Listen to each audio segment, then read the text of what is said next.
we're meeting in a hybrid format here in the trailer and as well as on Zoom.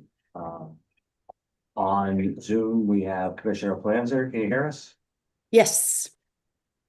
Here in the trailer, Commissioner Levitt, Bruce Karen, Marks, and myself. As such, all votes will be taken by roll call vote. The meeting's being both audio and video recorded.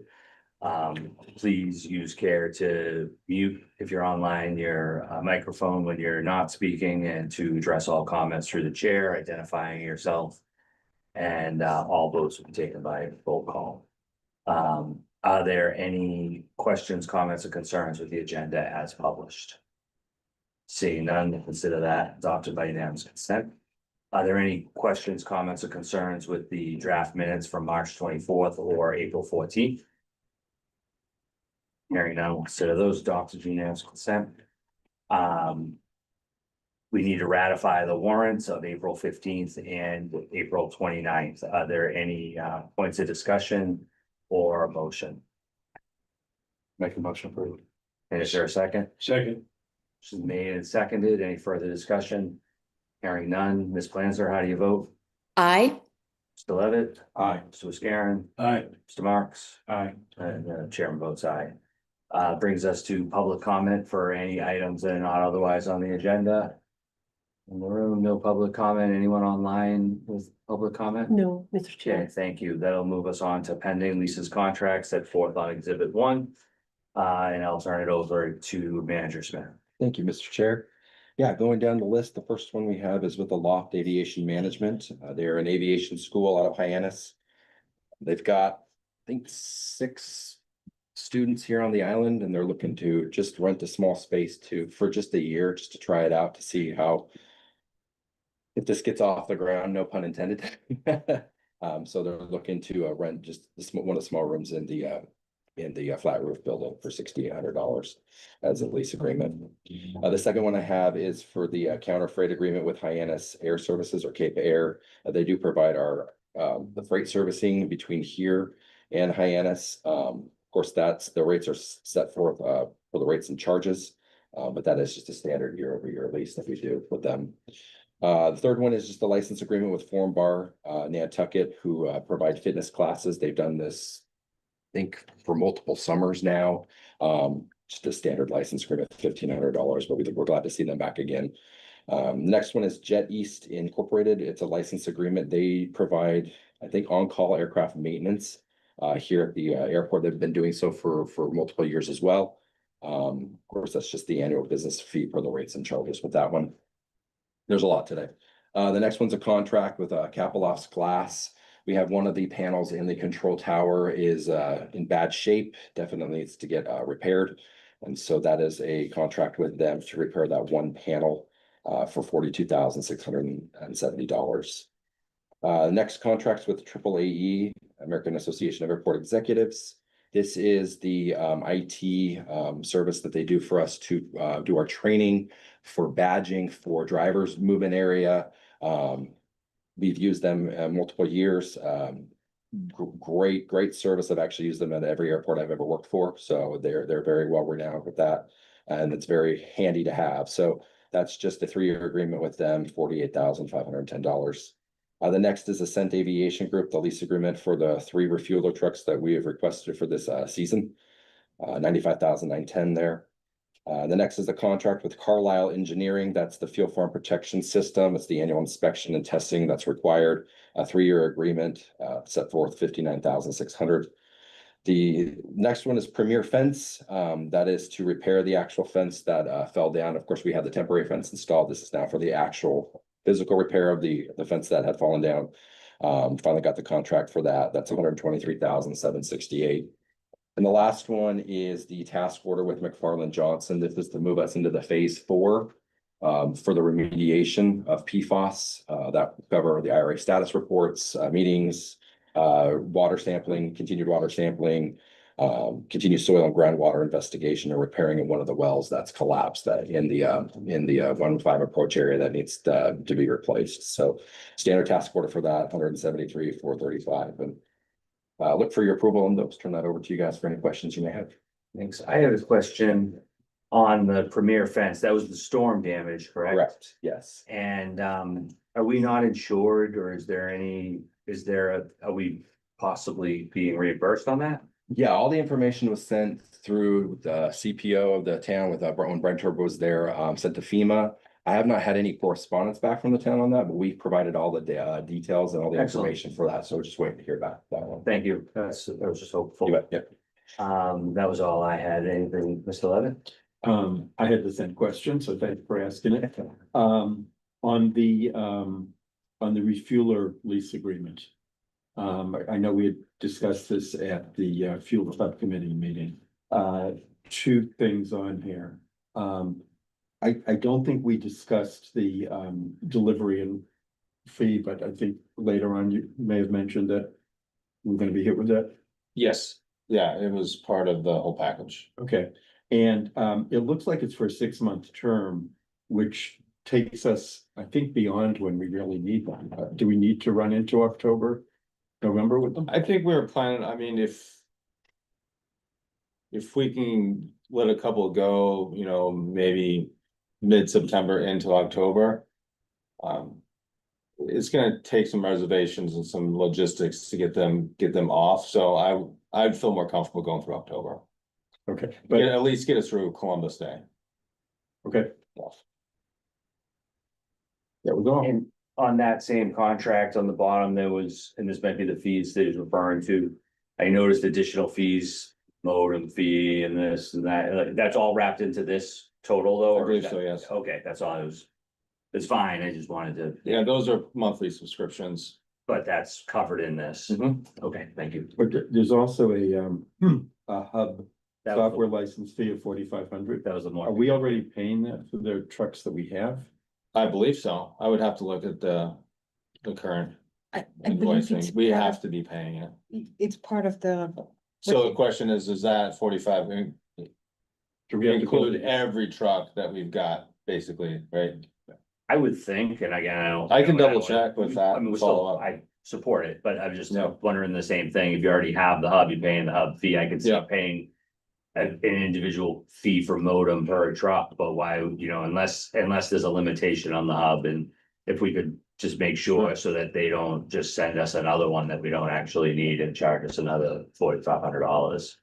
And on top of that, they list a hub fee of 300 a month per location. Well, we should already be paying for Nantucket, so I'm not sure why we would pay another location. So what was that second one labeled as? Hub fee The location, hub fee hub location? location. Yeah, okay. It's at the bottom of the lease on the description of the individual trucks. I mean, the per truck fee, I understand. Certainly. Per location and the flat fee doesn't seem to make sense. Thank you. And if it is required, I just wanted to know that it was in the total of the 95 and not another add-on. Thank you. Any other questions? With that, is there a motion to approve the contracts at least? And I will just add as a editorial note, how great we for a lot of years hope that we could get it at a flight school of some sort. So that's really great. And the fees are waived, correct, for them under our current rates and charges. So, Correct. that's really positive. I think anything we could do to foster and support that is a real win for the community. So thanks. And is there a motion to approve the pending leases, contracts and agreements as set forth on exhibit 1? I make the motion then. Accept. Is there a second? Second. Motion made and seconded. Ms. Planzer, how do you vote? Aye. Mr. Levitt? Aye. Mr. Scarron? Aye. Mr. Marcus? Aye. And the chair votes aye. Now that'll take us on to our PFAS investigation update, Mr. Smith, please. Yes, thank you. So as you guys are aware, as you saw earlier, we're transitioning into the phase 4 of the PFAS remediation. And that being said, we have to take a step back and look at the remedial alternatives as a commission. And so this evening I have invited our LSP, our licensed site professional, Mr. Jim Sukup, to give us that presentation and to just kind of give you more of a rundown of that. So he should be online here. I don't think he is. Is he not on? Yes. No, Jim? Oh, yeah, Okay. he was out. It feels nice. Rich might be calling, that's like he's on the phone. Won't come back to me. Okay. You may want to come back to that. Rob. All right, why don't we move on to terminal optimization project? Perfect. Thank you, Mr. Chair. With terminal optimization, I do have Fenna McCready on, who is our chief architect for this project. They have, of course, provided schematic design drawings that was in the packet. And just up to this point, what they have been able to get done for us. I will turn the time over to them if they to provide any updates on their end. We have Ms. Priyanka Menon and Mr. Jonathan McCready. Welcome. Thank you. Thank you, Warren. Thank you, Chair. Yeah, we have completed the schematic design package on time. We've also provided you all within the packet the updated schematic design review. We just wanted to pull your attention to that as well. Any additional comments or questions, feel free to reach out about. I think it looks really good. Do you think we can get that through HTC? Yeah. I think that's even better. And I comment with that, Yep. Mr. Chair, we met with the HTC just yesterday, had extreme positive feedback and support regarding that exterior finish. So that was really great to hear. When would we, what would be the next milestone or step that we should expect, either a report back or some more information, or that you might need feedback from the commission? So we are reviewing the document with the HGC and putting an application in, so that will be one item that I think we would want to have the commission also weigh in and take a look at. The next major milestone in terms of design is our design development milestone. That is slotted for the first week of June as of now. That'll be the Great. second one too, the two big milestones to keep out for. So it sounds like we should also have this on our June agenda, and at that point, you might be able to share that, and if there was any questions or anything you needed additional input from the commission. Does anybody have any questions or thoughts, Mr. Levitt? Does this need to go to planning for a major planning, whatever that they call those? I have reached out to planning. She wanted us to get through HTC first, if there is anything with planning. So they're in the know. So we're still working with them on that. Well, I don't know, we have to get through HTC first. If you've got a set of plans, maybe by that June meeting and an application, I would wanna hold up. I mean, I think technically that might be exempt, but either don't hold me to that. Whether you wanna check with council or with planning to just make sure that we don't get too far down the road, whether there's parking requirements, or, I mean, again, I would think that we would meet those, but I wouldn't wanna make any assumptions, and I don't think it falls under, well, I don't know. Well, one note to that, I apologize. Now that I remember, they wanted to get through town meeting first, because we've all been there this last week. Okay, that makes sense. So I should be hearing back from them now more on that. But yes, they wanted to get through ETN. But I think it may be easier to talk to Leslie or Megan Right. rather than going to the board, and they will be very good about guiding you through what needs to be done. I agree completely, and I would say as soon as we have it, it looks like even these plans are pretty well set. Whether there needs to be any special permits, modifications of special permits, or determination perhaps by the building commissioner that it isn't actually a municipal exemption. I think we'd want to have that all lined up well in advance of a building permit application. That's a very good point.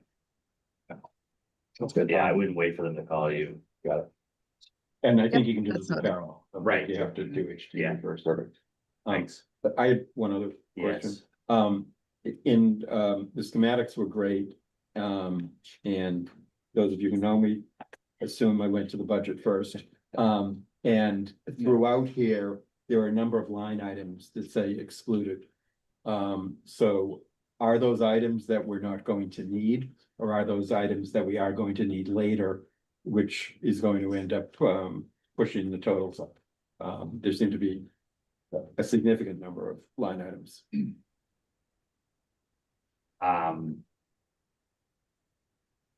Someone from McCready, could you address that? I'm happy to talk through that. We have a couple of line items which is related to the CBIS, which is the check baggage inspection area.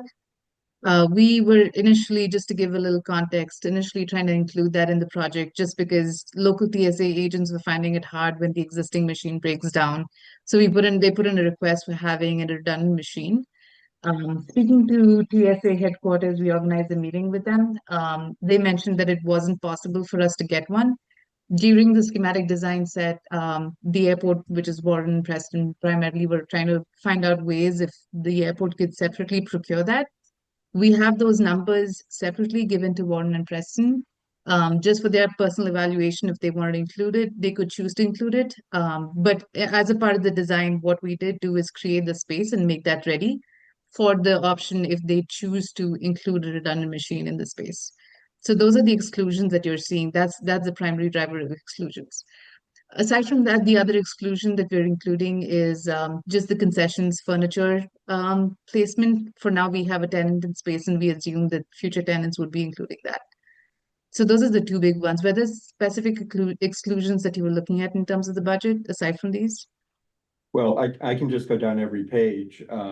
Site communication and security, foundations, hazardous waste remediation. Illuminescent paint at exposed steel. I don't know whether these are included or not, but I don't want to be sitting here in a future meeting and you guys asking for a change order to include all of this. And you'll come back and point out to us, well, it was excluded in our initial estimate. So I think that's a if fair there were one. one or two line items there, I wouldn't worry about them, but a little bit here, a little bit there, and all of a sudden, we're talking about serious money. Right. No, I think that's fair. Just to give you a broad overview, the way the estimate has been broken down, any of the site remediation hazmat items have been included in the renovation scope of work as opposed to the addition. So you might see a little bit scattered across the space. So the first 2 pages of your estimate should include a summary of all of these put together. The first two line items that you see, A and R, is how we have sort of categorized it as we go forward. The only reason we do this is so that the airport has a better handle on choosing whether you want to add more in terms of addition square footage versus doing more renovation. So it kind of allows them the flexibility in schematic design to break it up that way. That's the only reason we did that.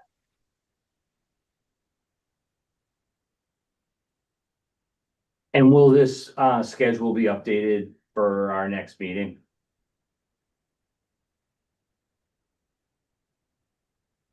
Sorry, These are the work in progress that you're gonna be able to fine tune some of that information. absolutely. So the schematic estimate goes with the schematic package. Once we have the design development package, as the design develops and we have a little bit more information on furniture, assemblies, finishes, we will be updating this package as well.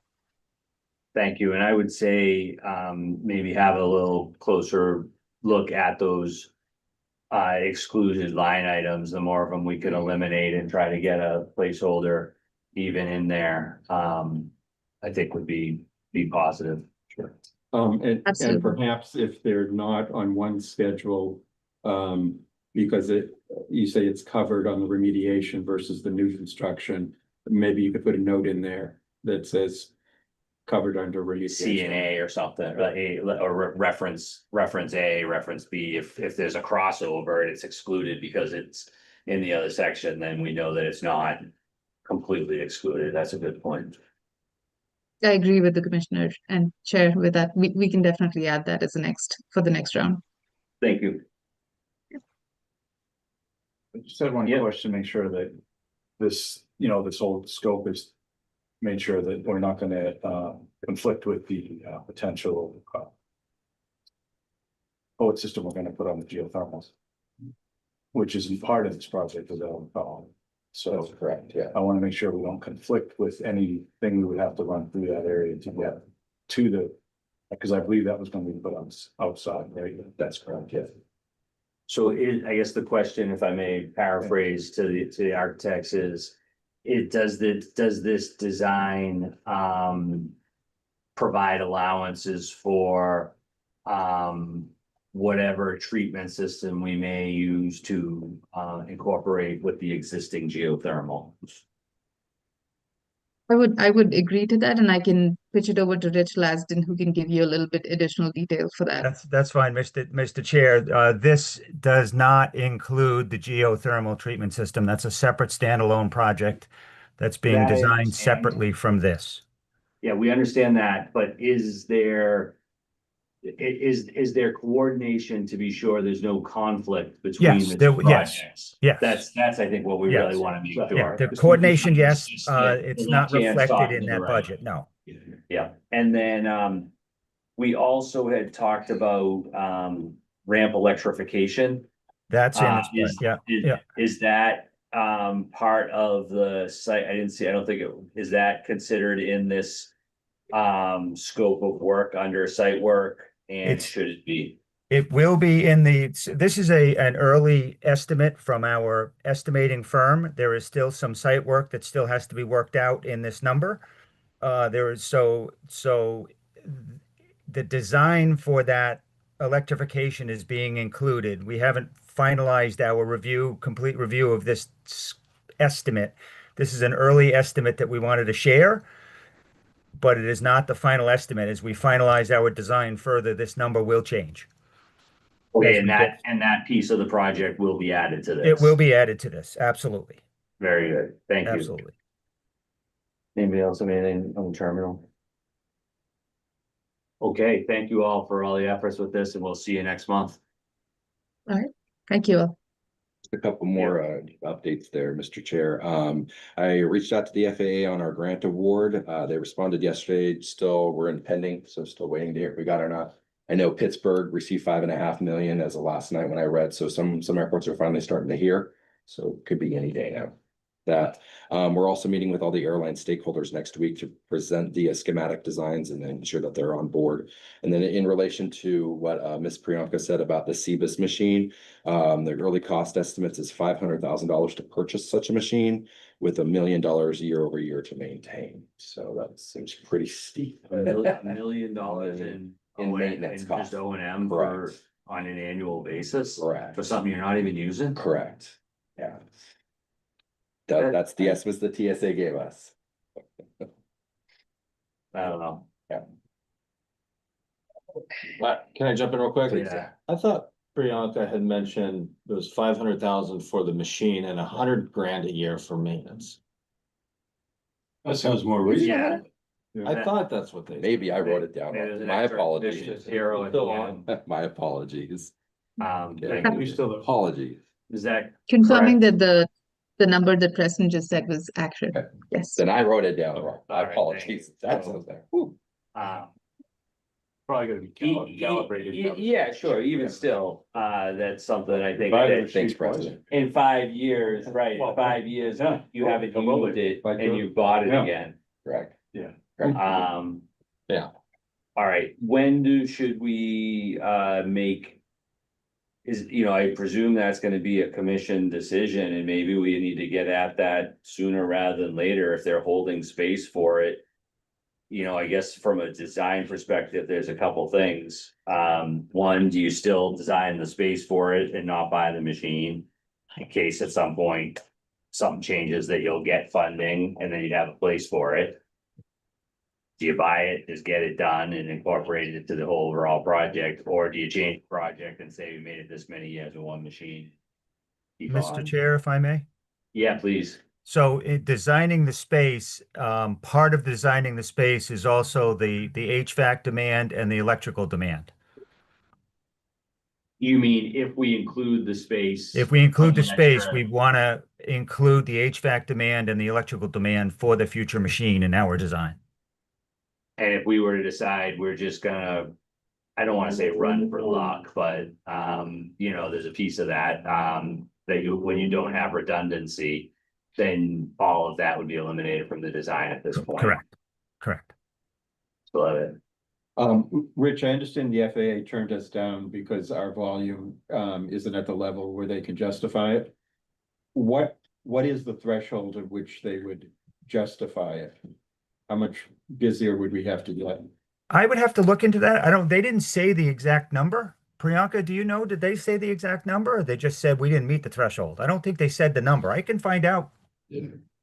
Yeah, Mr. they Chair? didn't say the number, but just for context, they did mention that the enplanements for us to reach that level at Nantucket, it would probably take a decade or so. I'll find out. We can find out the answer to that.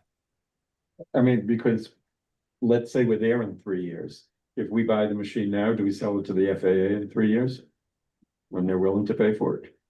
Or I guess the question is, do you build the space I think that. and then don't buy the machine? Of course, I'm sure that, you know, there's gotta be a way to get the machine in and out of the space that you build. You can't build around it and, And maybe the technology changes where the machines are different. I think we got a design for the space. Everyone, and then we'll decide separately on the machine. Can the manufacturer tell us which parts are most likely to go or which are long lead time items? And maybe we buy a spares kit or we maintain certain spares there.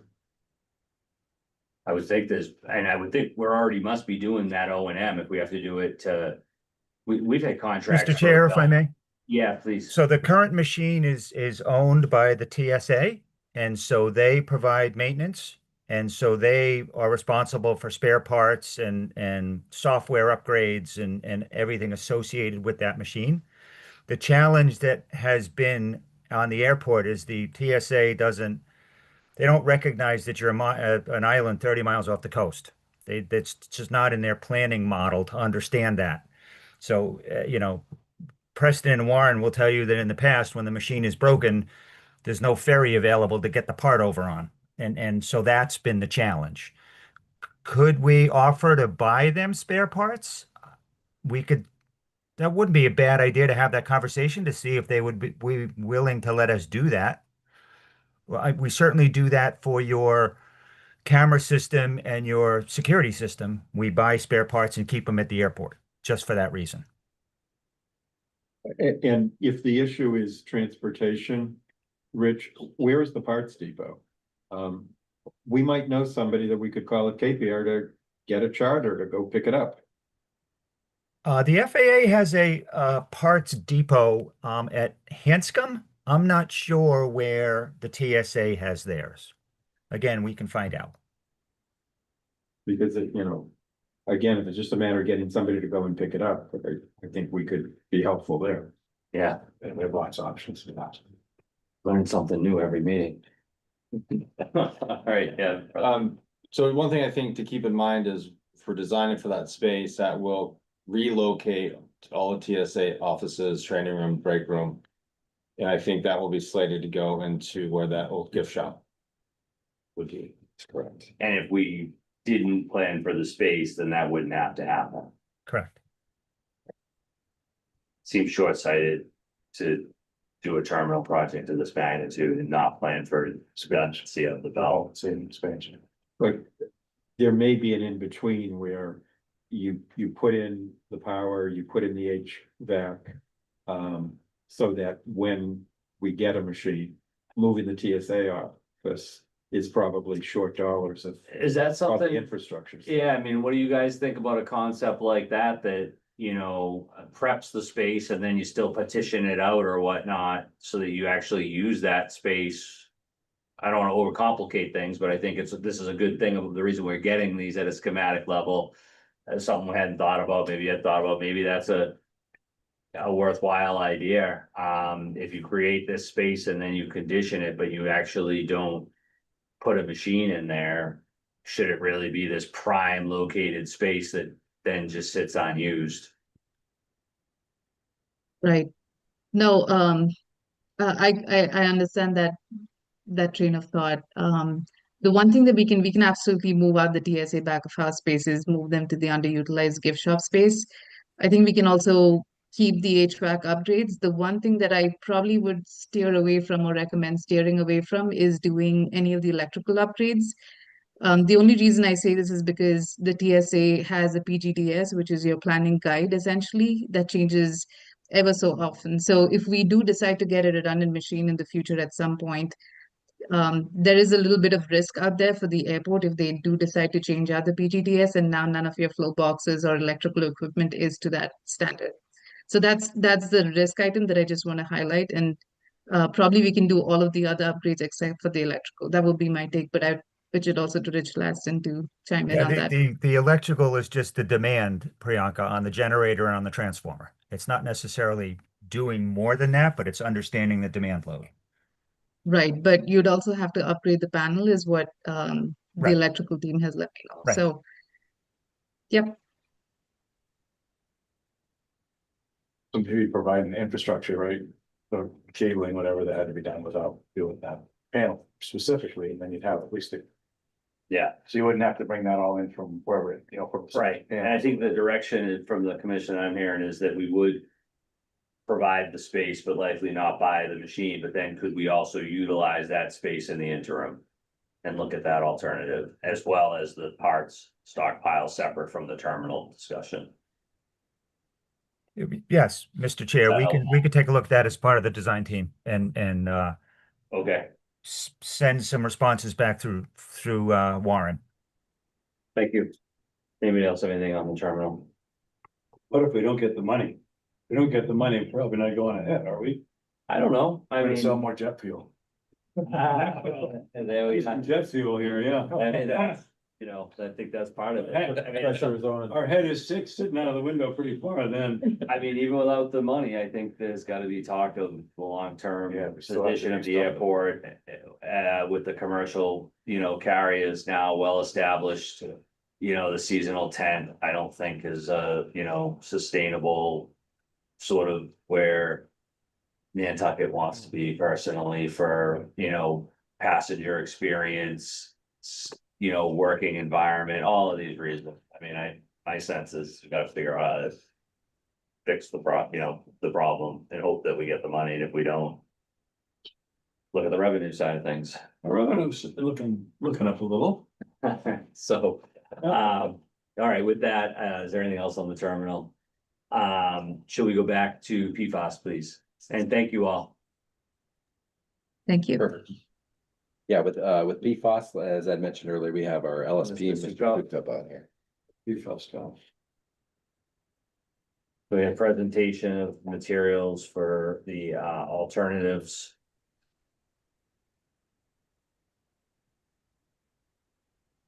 I don't. Jim, can you hear us okay?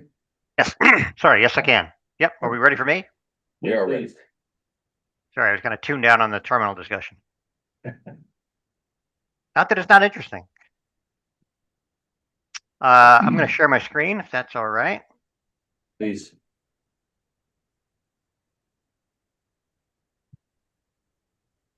What's up?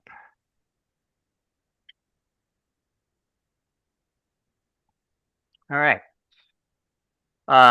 So the intention here is to update you folks on where we are with the PFAS remediation that's been ongoing. Currently, a quick overview of kind of where we are at this point. So back in March of 2025, so a little over a year ago, we completed the phase 3 remedial action plan. And what that was basically a identification and screening of remedial technologies, because we spent the phase 2, as you'll recall, identifying where the contamination is, right? Where it was in soil, where it was in groundwater, what were the concentrations, what were the risks. We looked at the risk assessment and identified where the risks were. And then in the phase 3, we go to the next stage and we're looking at remedial options. Okay, what do we do about that contamination? How do we mitigate any remaining risks that we still have? And what that involves is, again, screening. We screen a wide range of remedial technologies, both soil and groundwater. And based on that screening, we developed 4 remedial alternatives for soil and 4 for groundwater. And then we evaluated those 8 alternatives against 8 criteria that are specified in the MCP. And based on that evaluation, we recommended a combination of alternatives to mitigate potential future risks, and we'll go through those. The phase 3 was due in March of 2025. The phase 4, which is the next step, which is basically the selection and design of the remedy, was due in March. You get a year for that, so that was due March later, a year later in March of 2026. We knew we weren't going to meet that because the the remediation that we're proposing is extensive, it's large scale, it's complicated. We explained that to Mass DEP, and we said there's no way we're going to be able to make that deadline. And based on that, we came to an agreement to sign a consent order, which basically extended those deadlines. That was the intent of the consent order. They recognized the complexities that we're dealing with and also the funding mechanisms. And we extended that out from 1 year to 3 years. So now where we are currently is where the remedy is supposed to be constructed and operational by June 30th of 2028. So 2 years from now. So that's where we are in the process. Before we get into the various alternatives and kind of the pros and cons and what those entail, I want to just go over quick and just remind you guys. I know that you guys are familiar with this, but just as a refresher, some important regulatory boundaries that are driving what the remedy selection is going to be. And the first of this is the disposal site boundary, and that's the green line here. And basically, that is where the extent of where we have identified contamination, PFAS contamination related to airport activities. So all of the contamination related to airport activities is bounded by the disposal site boundary. That's basically the site boundary, if you will, under the MCP. The second is the Zone 2 wellhead protection area, and that's this yellow crosshatched area here at the north. And this line here is the boundary. And what that is the wellhead protection area. That's the area where groundwater can be drawn into the Wannacomet water supply wells under drought conditions, under extreme drought conditions. And that's basically determined by groundwater modeling. They do a computer model. They construct it for the island. They simulate pumping under drought conditions, and basically it's 6 months with no rainfall. And under those conditions, what they're showing is groundwater from within this area would get pulled into the Wannacomet water supply wells. So you'd be drinking that. And there are special protections for the Zone 2 wellhead protection area as a result of that. And then the last is the red line here, and that's the non-potential drinking water source area. And what that is, because all of Nantucket is a sole source aquifer, because you're an island, you guys all rely on that water. It's an important resource. However, the state recognizes that there are areas where you've got industrial activity and you can't protect those areas. It's just there's gonna be contamination associated with those areas. And there's 2 non-potential drinking water source areas on Nantucket. One is the airport, again outlined here. The other is downtown Nantucket. And those were set by Mass DEP. And airports are it's a standard kind of a standard area that's assigned as a non-potential drinking water source area. They understand that airports are industrial facilities, and there are going to be releases associated with that.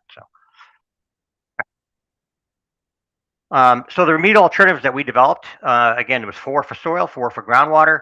For soil, we looked at monitored natural attenuation, and which is basically essentially allowing the PFAS that's in the soil to naturally flush out with rainfall over time. Takes a really long time. We're talking decades, tens of decades, probably, for the soil to naturally, of its own recourse, flush out.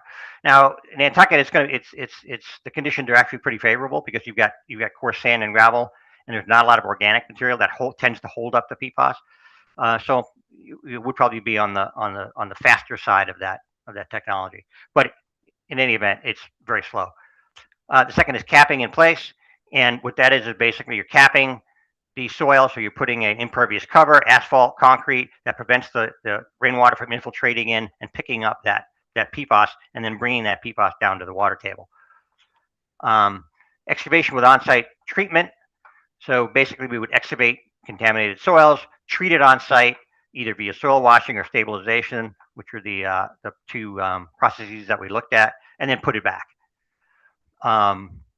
And the last one is excavation with offsite disposal. So we'd basically dig it up and ship it off to a landfill on the mainland. Highly expensive, as you would imagine. And we'll talk a little bit more about these as we go. Groundwater, again, monitored natural attenuation.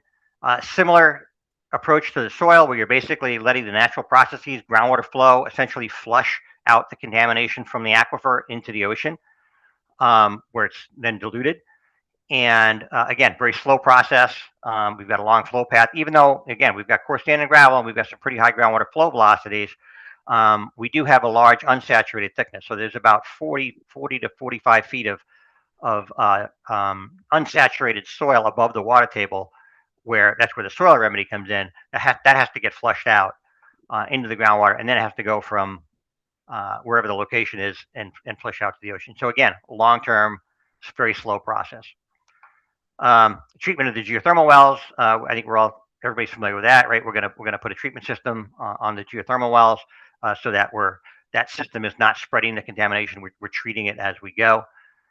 Groundwater extraction and treatment is kind of what it sounds like. We basically pump out the groundwater, we treat it through a treatment system to remove the PFAS, and then re-inject it back into the groundwater. In situ permeable reactive barrier is a barrier that we install. You basically drill wells along a line and inject essentially the same stabilization compounds that we would use for the soil washing, or that we're using in the current treatment system that we've developed for the Air Force for the fuel farm. So granule activated carbon, organoclays. These are they make those in a very fine particle product that you can mix with water, create a slurry, and inject it into the aquifer. So essentially, you create a barrier, and as the groundwater flows through it, it removes the PFAS, and the PFAS gets bound up. So those were the alternatives that we looked at, and then we compared them to, again, the 8 criteria that are required under the MCP. Is it going to be effective? Is it reliable, both in the short term and the long term? How difficult is it to implement? What's the cost? Are there risks associated with it? What are the benefits? Timeliness. How long is it going to take to clean up the site? Effects on non-pecuniary interests. So effects on the local community. And then we also added some other considerations as well. So these are not necessarily required under the MCP, but things that are certainly important to us, right? Impacts to airport operations. We know we've got endangered species out there, plants and animals. What are the potential impacts to those? And then dovetailing any of these alternatives with future airport plans. So with regard to the soil, this is what we're recommending for the soil. And again, we're recommending a combination of these technologies for different areas of the site.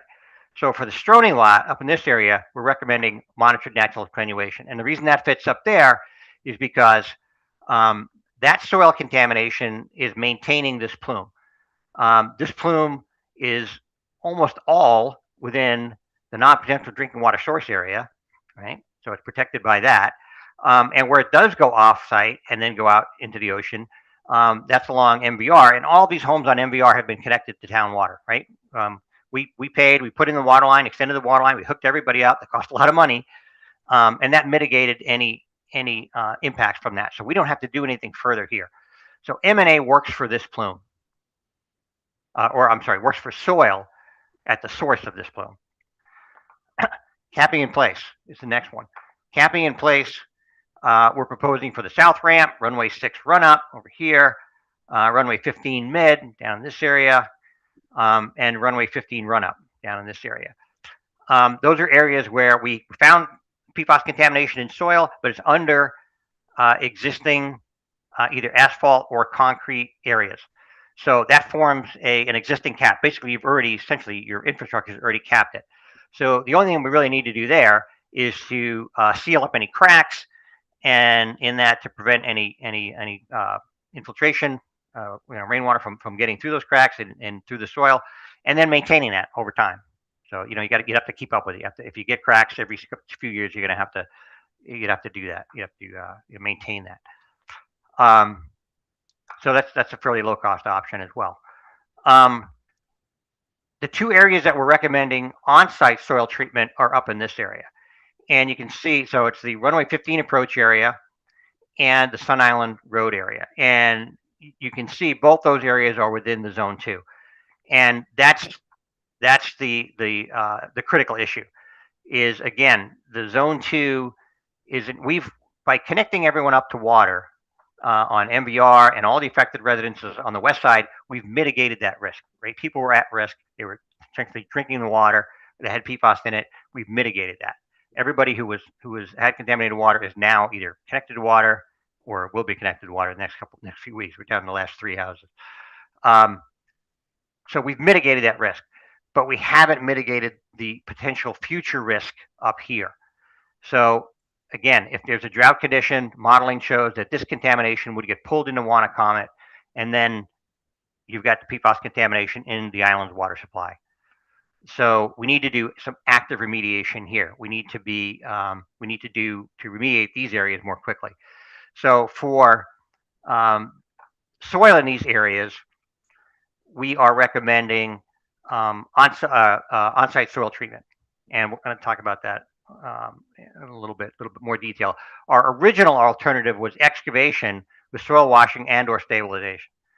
So we would dig up the contaminated soil, run it through a soil washing unit that we would mobilize to the site, and/or mix it with a stabilization amendment.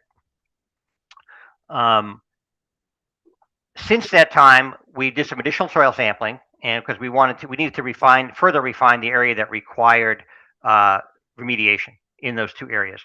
And we also installed lysimeters to assess what the leaching potential is. So how much is that? What's that loading? What's that rate at which the PFAS is leaching out of the soil and getting to the groundwater? And we determined, based on those investigations, that the PFAS is really concentrated in the top foot and a half of soil. So at this point, we're thinking excavation is not needed. And that what we can do as a better alternative is we can use in situ soil stabilization. And basically what you do is you take a soil additive, either like a granular activated carbon or an organoclay, again, similar to the compounds that we use in the fuel farm treatment system, and you till that into the soil with agricultural type tilling equipment. And you mix it with the upper 12 to 18 inches of soil. And what that does is just like it does in the temporary treatment system that we have, it locks up the PFAS, in the soil, so it no longer leaches down to groundwater and maintains those plumes. And that's what we're trying to do here. We're trying to protect the groundwater, because again, of the risk that it could get pulled into the Wannacomet wells. So that in situ soil stabilization, we think, is the better alternative. It's easier to implement. It's relatively quick. It's way less disruption to airport operations, and it's more cost effective. It's about 1/3 the cost of what we would spend for soil washing. We would still need to do some bench scale treatability testing to confirm that it's going to be effective, and also determine which additive we would use, specifically which product we would use, and what the dosage would be. How much of that would we need to mix with the soil to, again, lock up that PFAS. So zooming in, so these are the areas that we have identified. There's 3 specific areas that we identified based on the initial sampling that we conducted as part of the phase 2. And these are where we've got soil contamination that's at a concentration and at a mass, which is leaching to groundwater, and we think maintaining these 2 plumes. So that's the area that we would target. And like I said, we collected additional soil samples in the last 6 months or so, and we're evaluating that data now to see if we can to verify these footprints and see if we can shrink these footprints. So this is preliminary. We're trying to basically make this area requiring soil remediation as small as we can. Now, capping in place is also an option for these. We could cap these areas as well. And if it works better with airport future infrastructure plans, like if you want to build a hangar, or you need more parking space for aircraft, or you want a storage facility, and like the one that we have out here now up at Sun Island is a kind of a Quonset hut on a dirt floor. If you wanted to build a different structure there, with a concrete floor, that could be done. So there are options there that we can dovetail that with potential long range plans, and that way you're not just necessarily spending money on PFAS remediation. The airport getting something out of it, right? You're getting a hangar, you're getting additional parking parking or storage. So something to consider. And as I mentioned earlier, capping does require long-term maintenance. So it's something you have to keep in mind is that if we do cap it, we do have to keep up with maintaining it, sealing the cracks, making sure it's stays intact. For groundwater, we looked at, or we developed 3 alternatives that we're recommending. Monitored natural attenuation, and that's for basically all plumes within the non-potential drinking water source area. And I got a map in a minute. I'm going to show you in the next slide. Treatment of the geothermal wells, which we've already talked about. It's already in progress. We're moving forward with that. And the third is groundwater extraction and treatment within the zone 2. Again, within the zone 2, we've got that potential future risk under drought conditions. So we need to do something active there. We can't use M&A for that. We can't wait decades for that to flush itself out. We need to do something more immediate. And again, those 2 areas, the Sun Island and 15 approach. So this is a schematic. We included this in the phase 3 just for kind of cost purposes and cost comparison purposes. But there would be a treatment plant that would be located for groundwater extraction and treatment. There would be a treatment plant constructed somewhere. In this case, we had it off the airport. Could be on the airport. We would need some number of extraction wells up in the Sun Island area. We'd need probably a couple more in the 15 approach area. And then we would treat that water, pump it out of the ground, treat it, and then discharge it to an infiltration system to basically recharge it back into the groundwater. When we did the phase 3, our initial concept was, well, let's inject that water, the clean water, up here, up gradient of the Stroney lot to basically help flush this plume out more quickly, right? If you got clean water, and we're relying on natural attenuation for this plume, and I probably should have started with that. So all areas outside the zone 2, so everything within the non-potential drinking water source area, the red line, all of these plumes, we're going to rely on natural attenuation for. We've already mitigated the risk here. All this contamination flows or PFAS flows, through the MVR area neighborhood and then out into the ocean. We've already connected all these people up. We've mitigated that risk. There's no current or potential future risk there. We don't need to do anything quickly with these plumes. We can just let them flush out over time. But again, the area within the zone 2, we're not afforded that luxury. We've got a current, not a current risk, but a potential current risk if there's to be a drought.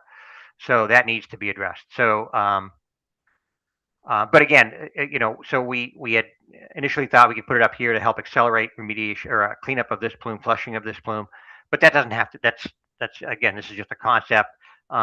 We understand there may be some areas with natural heritage up in this area. This could be moved anywhere. It doesn't have to be there. So we've got a lot of flexibility here. We are currently, or one of the next steps we're going to talk about this is to develop a groundwater flow model that we will use to design this system. And what that will tell us is where the extraction wells, where the pumping wells have to go, how many we need, what the pumping rate's going to be, how this system will interact with the geothermal system, which is up in this area. We may not need all the wells that are shown here. Again, this is just a schematic that we use for essentially costing purposes. So, so there is flexibility there, but that's the intent. I'm not going to spend a lot of time on this. This is the cost table that was in the phase 3, and again, just to kind of give you, and I would just want to note that these costs they're very rough engineering estimates. They're based on kind of the conceptual preliminary design that we had provided in the phase 3 to compare the options. As Rich likes to point out, these don't necessarily include the cost of the island cost, the additional cost associated with working on the island. But it does give you a relative idea, that certainly M&A is the least expensive. Capping, and I think this capping estimate actually includes paving some additional areas in Sun Island and the 15 run-up area. excavation, soil washing. So you can kind of, it gives you the relative idea of what the costs are. You know, again, pump and treat is you know, a fairly expensive option, but it would be the most effective. So we did, again, like I mentioned earlier, that in situ soil stabilization in lieu of excavation and soil washing, and you can see it's about a third the capital cost. And that's why we're recommending in situ soil stabilization now instead of the soil washing. So with that, that's kind of the process we ran through. Where we are now and the next steps is we want to continue to move forward with our conceptual design for these selected alternatives. So for the groundwater, that would include, again, that groundwater flow model that we talked about, and that's going to determine the number, the location, and the pumping rate of the extraction wells that we're going to need. And we also need to do a bench scale testing to confirm what the treatment media is going to be. So based on the concentrations that we're seeing in groundwater there, you know, what's the treatment media would we need? Would it be the organoclades? Would it be the granule activated carbon, combination of both? And what would the rate of that, the lifespan of that be? How often would we have to change those out if we went with organoclay versus organic carbon? Because that'll drive your O&M costs, and that's super important when you're looking at a long-term operation of a treatment system. Soil. As I mentioned, we're already looking at to confirm the extent of those treatment areas, those 3 treatment areas in the 15 approach and Sun Island area, using our recently collected data to get those fine-tuned. And we also need to do bench scale testing there to confirm, to basically identify which additive and what the dosage would be, and to confirm its effectiveness, that in situ stabilization is gonna work for us. And the reason that we want to move forward with these conceptual designs and really fine tune these is then we've got a solid platform that we can go to the permitting agencies, natural heritage, determine if we meet the threshold for NEPA or if we're just under MEPA, and what those agencies are gonna require, because that will our expectation is it's going to be an iterative process. We're going to come up with a design. You know, we're going to go to, for example, natural heritage, and they're going to say there's no freaking way you can put a recharge system in this area of the airport. That's the restoration area. You need to move that. You need to put it here. So our expectation is that there'll be back and forth there, go through the process. So that's kind of where we are at this point, is looking for input from the AirCom to be able to move forward with these next step and kind of continue the planning and permitting process. That's all I got. Thank you, Jim. So what I took out of this is that we have until June of next year as the final deadline to have this plan ready. And between now and then, it's a series of steps towards that deadline. Is that a fair summary? Correct. Yeah. By according to the consent order that we signed, we have to submit the design, basically fine tune our plan and have the engineering design done by, basically a year from now. Okay. No, don't apologize. It's fine. Whatever you gotta do. So the question, I think, before the commission tonight, if there's any questions on the presentation, is on page, if you want to put up page 12, I believe it is, please. We would first proceed with the first bullet point. At this point, or actually the first 3, and then the last bullet point would be after you came back to us with some more data and conceptual design and modeling. Is that fair? Yep, absolutely. And then I think for us to discuss is whether we agree with the selected recommended approaches for both soil and groundwater.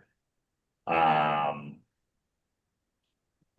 the 4 he laid out, and then which one, the ones he recommends.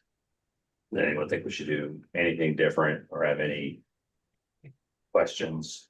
I just had a couple Yeah. questions. Did you look at the expansion of the runway to the north? That helps us at all, 624? And also on the MCD, we have some hangars going in that general area up there. Would that be able to assist us in, encapsulating the ground cover up in there, so we don't have to do the pump up in the, I guess, Sun Island area up there? Cause I think that's where the hangars are proposed to be up in that. I didn't know if they were work was overlaid onto this to see if it helped us encapsulate any of that. So in those three areas where we showed soil, there's one up in the Sun Island, there's two down by the runway 15 approach area. Those two areas down there are on the ALP for us to put hangars in the Right. future. And you're right. I mean, there is the potential for funding, say from Mass DOT, if we're gonna put hangars there to provide asphalt to cap that. So yes, we have looked at that as well from a cost perspective. That would save costs there. The other one up in Sun Island, that's a challenge because that area is already protected habitat with rare species. So we are working with natural heritage on that to see, could we do that? It's possible. Would they be willing to? That's the question. So So if the hangars went there, and then if we paved coming off of the, that's the access road there, right? The north, Yeah. on the other side, the north side of the hangars there, we could expand that pavement and that whole area could be covered in. correct. And then not have to put all the wells and all that there, and perhaps if we put out the RFP correctly about the building and somebody else takes on a lot of that with a proper long-term lease or something, maybe we can mitigate having to spend all the money over there by working that into the master plan, right? And you're right with the runway extend, no, we're not extending it, shift. I have to make sure I've heard that properly. Well, right, yeah. I don't- If we were to, in essence, bring those piping down to flush out the Stroney lot there, how would that affect us? Basically, we're excavating in an area that we're gonna potentially be shifting the runway again, we have to factor that in as well, if that's something we really wanna do. Mr. Chair, if I may? Yeah, I had one thing first, Mr. Lassen, if I could, just to Sukop, do you have our current ALP? So he's working with us, Mr. Chair, and we Yeah. will be assisting him on showing him the impacts of we've already had a conversation on the ALP and how that will impact this information, yes. Yeah, I mean, Okay. basically that's the, kind of where we are now is, again, develop conceptual design. And that's part of that conceptual design process, is understanding, these aspects of it and dovetailing those and kind of pulling that all together. So yeah, that's basically where we are now, is looking at all these things and like I said, dovetailing with the airport future plans. If you're going to put a hangar there, then we can go, capping as opposed to institute soil stabilization. So I just want to, if I may, I want to go back to what Mr. Mark said, and Jim, I'm going to need your help here. I don't believe capping is an answer to groundwater. It's only an answer to soil. correct. Okay. So, Yes. so the area, so capping does not help the groundwater idea. So It does long term. right. Because if we don't do anything for the soil, if we only do, say we just do pump and treat, and you say, well, I don't want to do anything for the soil, we're just going to leave the soil.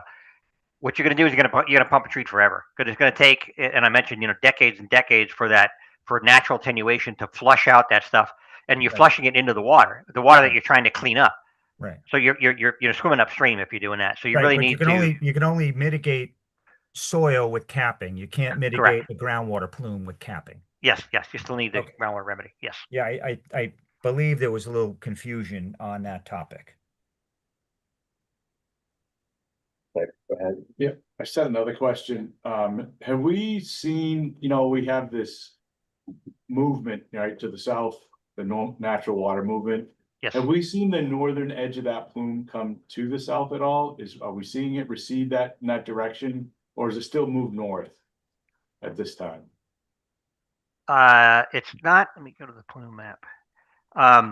It's not moving north at all, but it's not. It's as what you've got is basically a conveyor belt, right? You've got contamination that's in the soil that's being flushed down to the water table, and then it went to hit the water table and it flows down to the ocean. So until you stop the soil, the contamination leaching out of the soil, your conveyor belt is going to continue, right? It's never gonna start receding, getting flushed out until you stop it from the soil. Because you're continually putting stuff onto the end of the conveyor belt. You got to stop putting stuff on the end of the conveyor belt for that to flush out. So looking at that plan there with what you've explained to us tonight, it seems to me that we have to do both things in the, at, not the, by the, where the existing T hangers are now. Because you have to like stop this, you know, the containment down and then pump it clean. You have to do both of them in that area, right where you got your, yeah, right in that area, Up here. right? Otherwise, it's just Correct. gonna, like you said, we'll be pumping forever if we don't Yes. lock up that stuff in the upper layer of the soil there, right? Exactly right.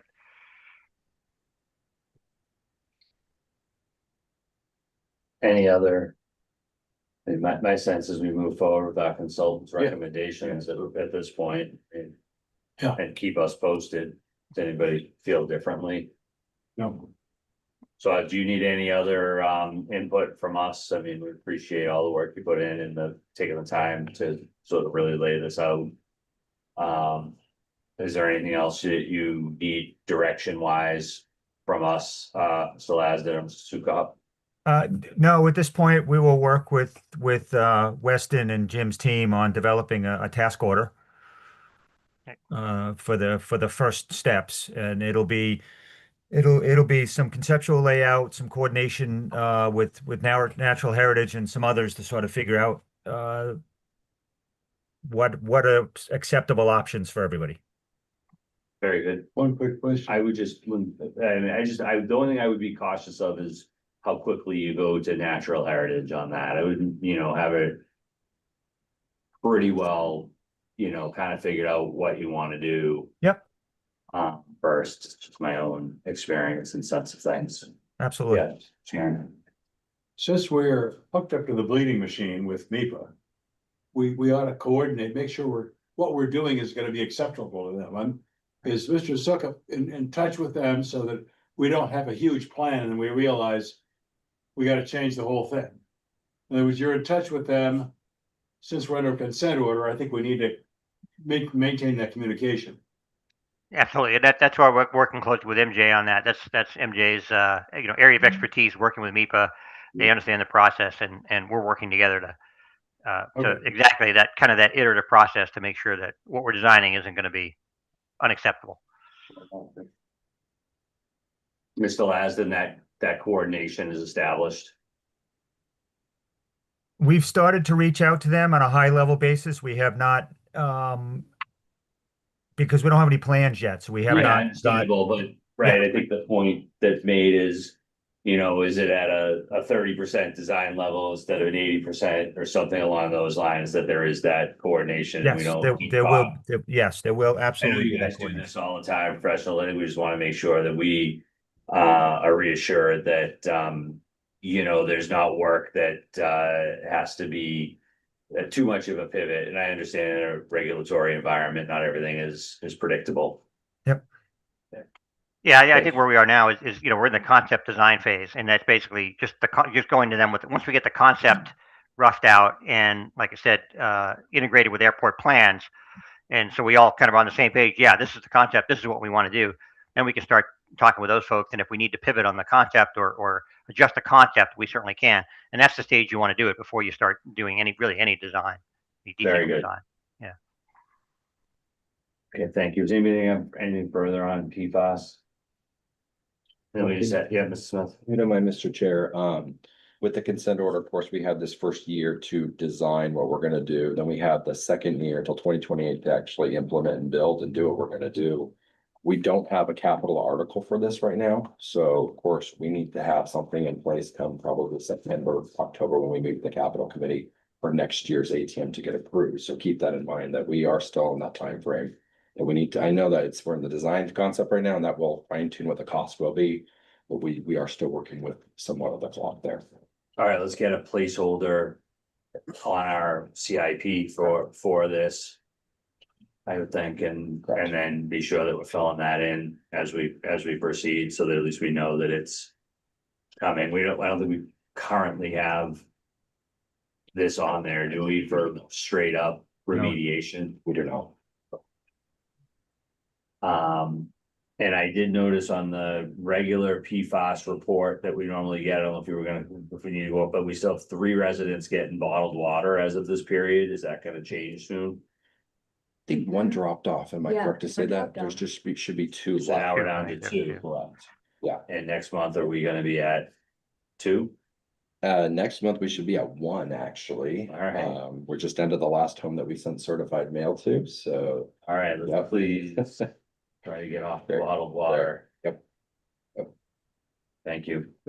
Anybody else have anything else on PFAS? With that, we will move on to the fuel subcommittee update. We had some information, as a handout. And, I'll turn that over to Mr. Levitt and Mr. Marks if you wanted to review any of those materials. Yeah, just very quickly, we have not had a fuel subcommittee meeting since the last full committee meeting. We have one scheduled for next week. So there were only a couple of things to update on.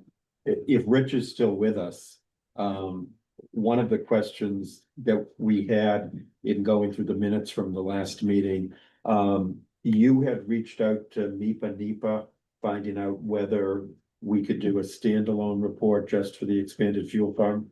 And we're waiting to hear back from them. Do you have any update on that? As to whether we're gonna be able to get a. Funny you asked that question. They don't seem to want to answer it. We've asked them a couple of times. We will ask them again. We'll see if I can poke them again. But yeah, we've asked them a couple times and they keep saying, we'll get back to you. Is So- that an issue of like project segmentation? Or So that was, a so, modification of our existing permits? I mean, what's the so we, approach? so, it would be a standalone, waiver of the process. We did that for Taxiway Echo 4 or 5 years ago. We had to get Taxiway Echo built. We were in the middle of an EA. They let us do a waiver of the process to move Echo along so we could move Echo along. And that's sort of what we're asking about. But they haven't gotten back to us. So let me poke them again. Thank you. Thank Yep. you. And then the other thing was we sent along for handouts, just 3 quick slides, to give everybody a sense of the progress. Bill, are you able to put those up? Yes.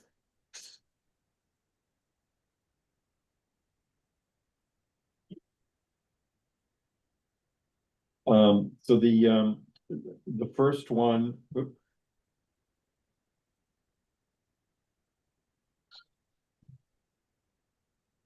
Glad you're driving.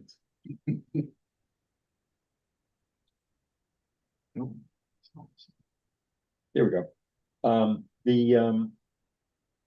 This was a slide that shows what our closing inventory is, but also what our storage capacity is. And that blue line up there is showing our increased capacity since those refuelers showed up that we were talking about earlier.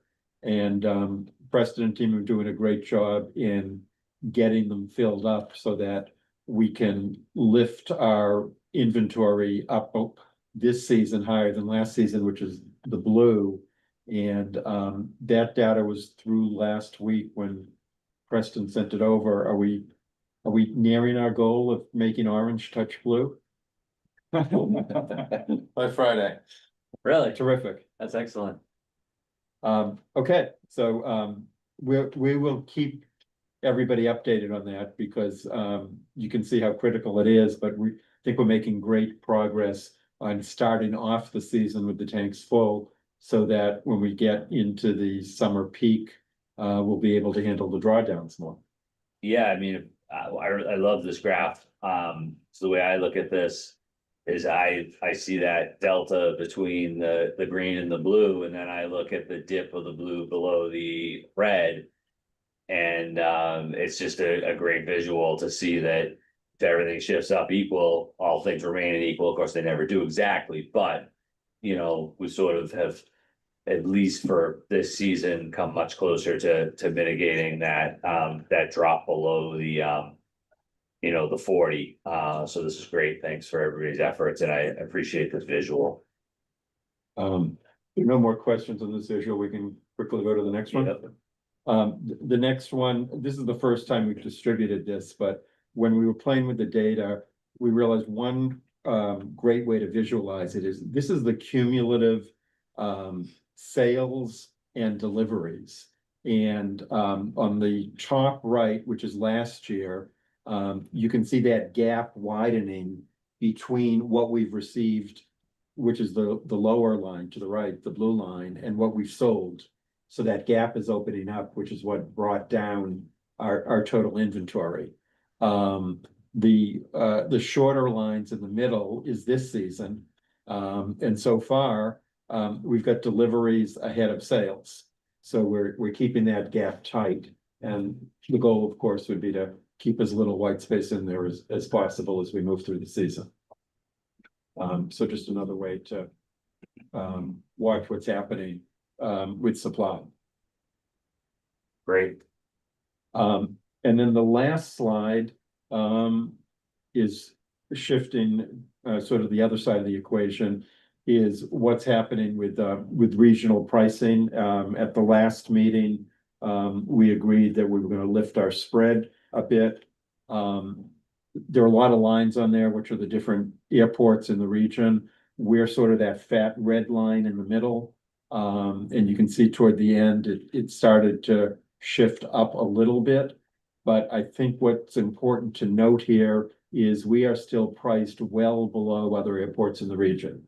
So anybody that was concerned about whether our pricing was getting out of whack with other regional airports, we're still well below it.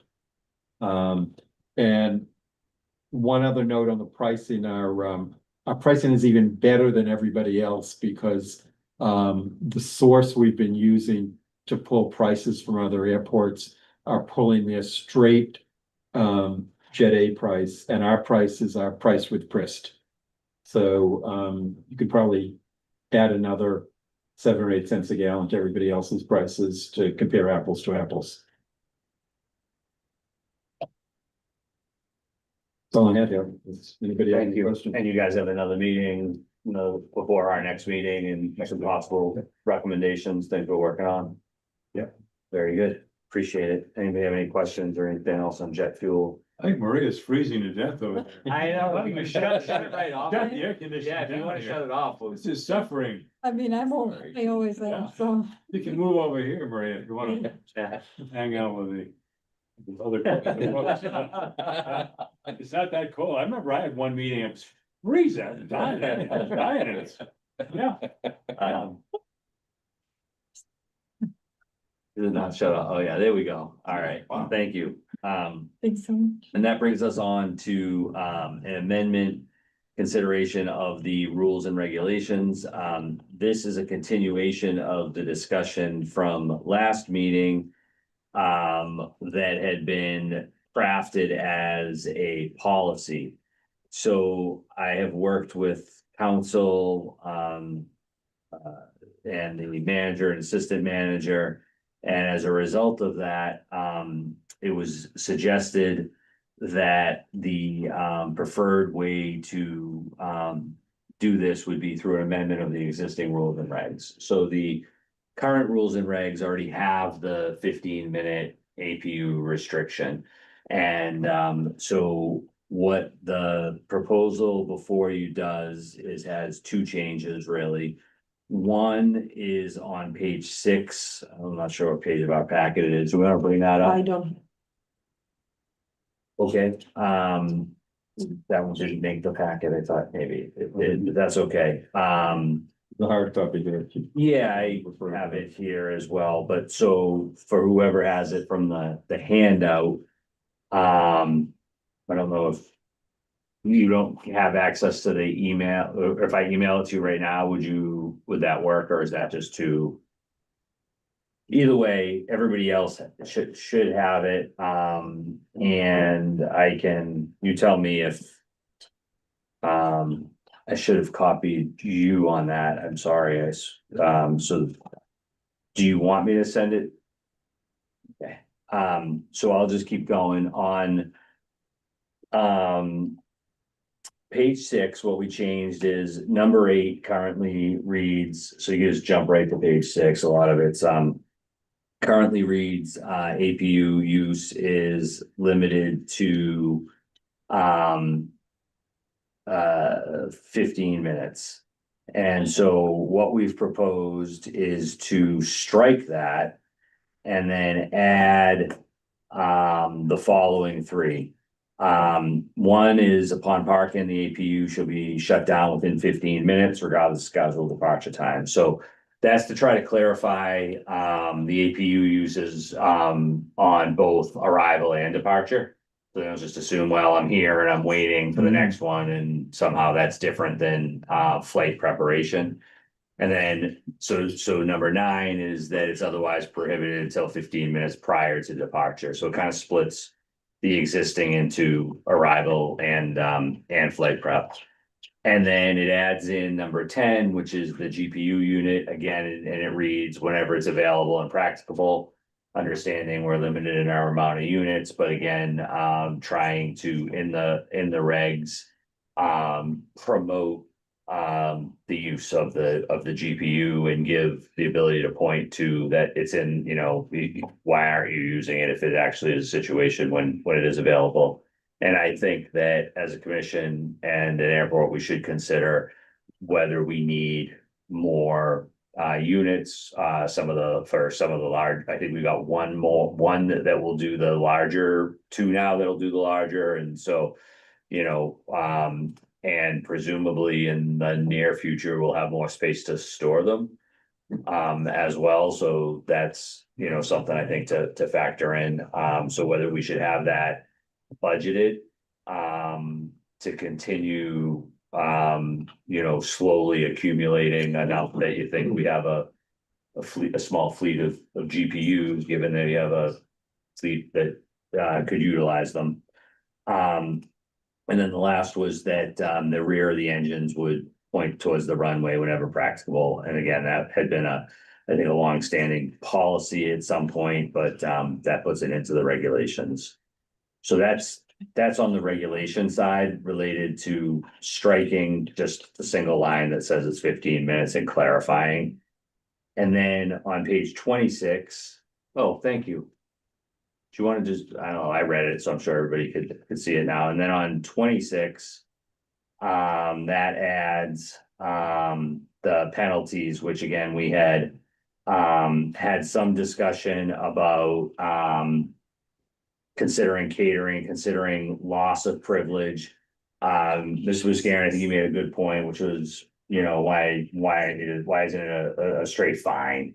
And as we did more research, that is how it's set up in some other places, including Massport and Hanscom under CMR, Commonwealth of Massachusetts regulations, that lays out a fine structure. So this has been restructured to be a warning, a $200 fine, followed by a third warning or subsequent offenses of a $300 fine. And then what was added in was, so the catering was taken away completely based on the discussion. And then the vehicle escort privileges are at manager's discretion. Again, there already exists under enforcement authority for the airport manager to issue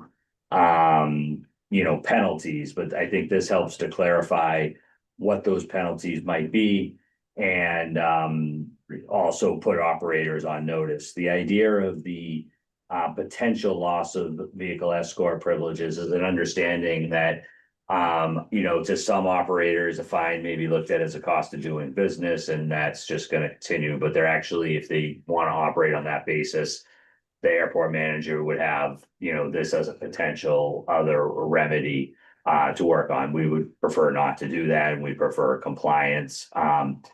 And then the following 2 items were developed with council in terms of, and the reason for the amounts of the fines.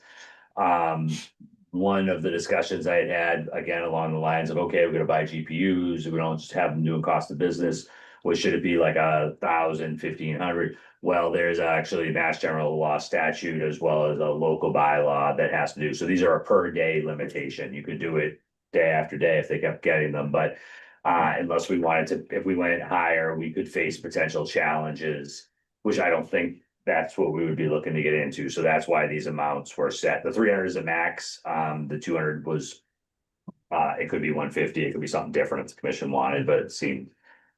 Reasonable. And then the next two is the methods by which essentially it's a ticket.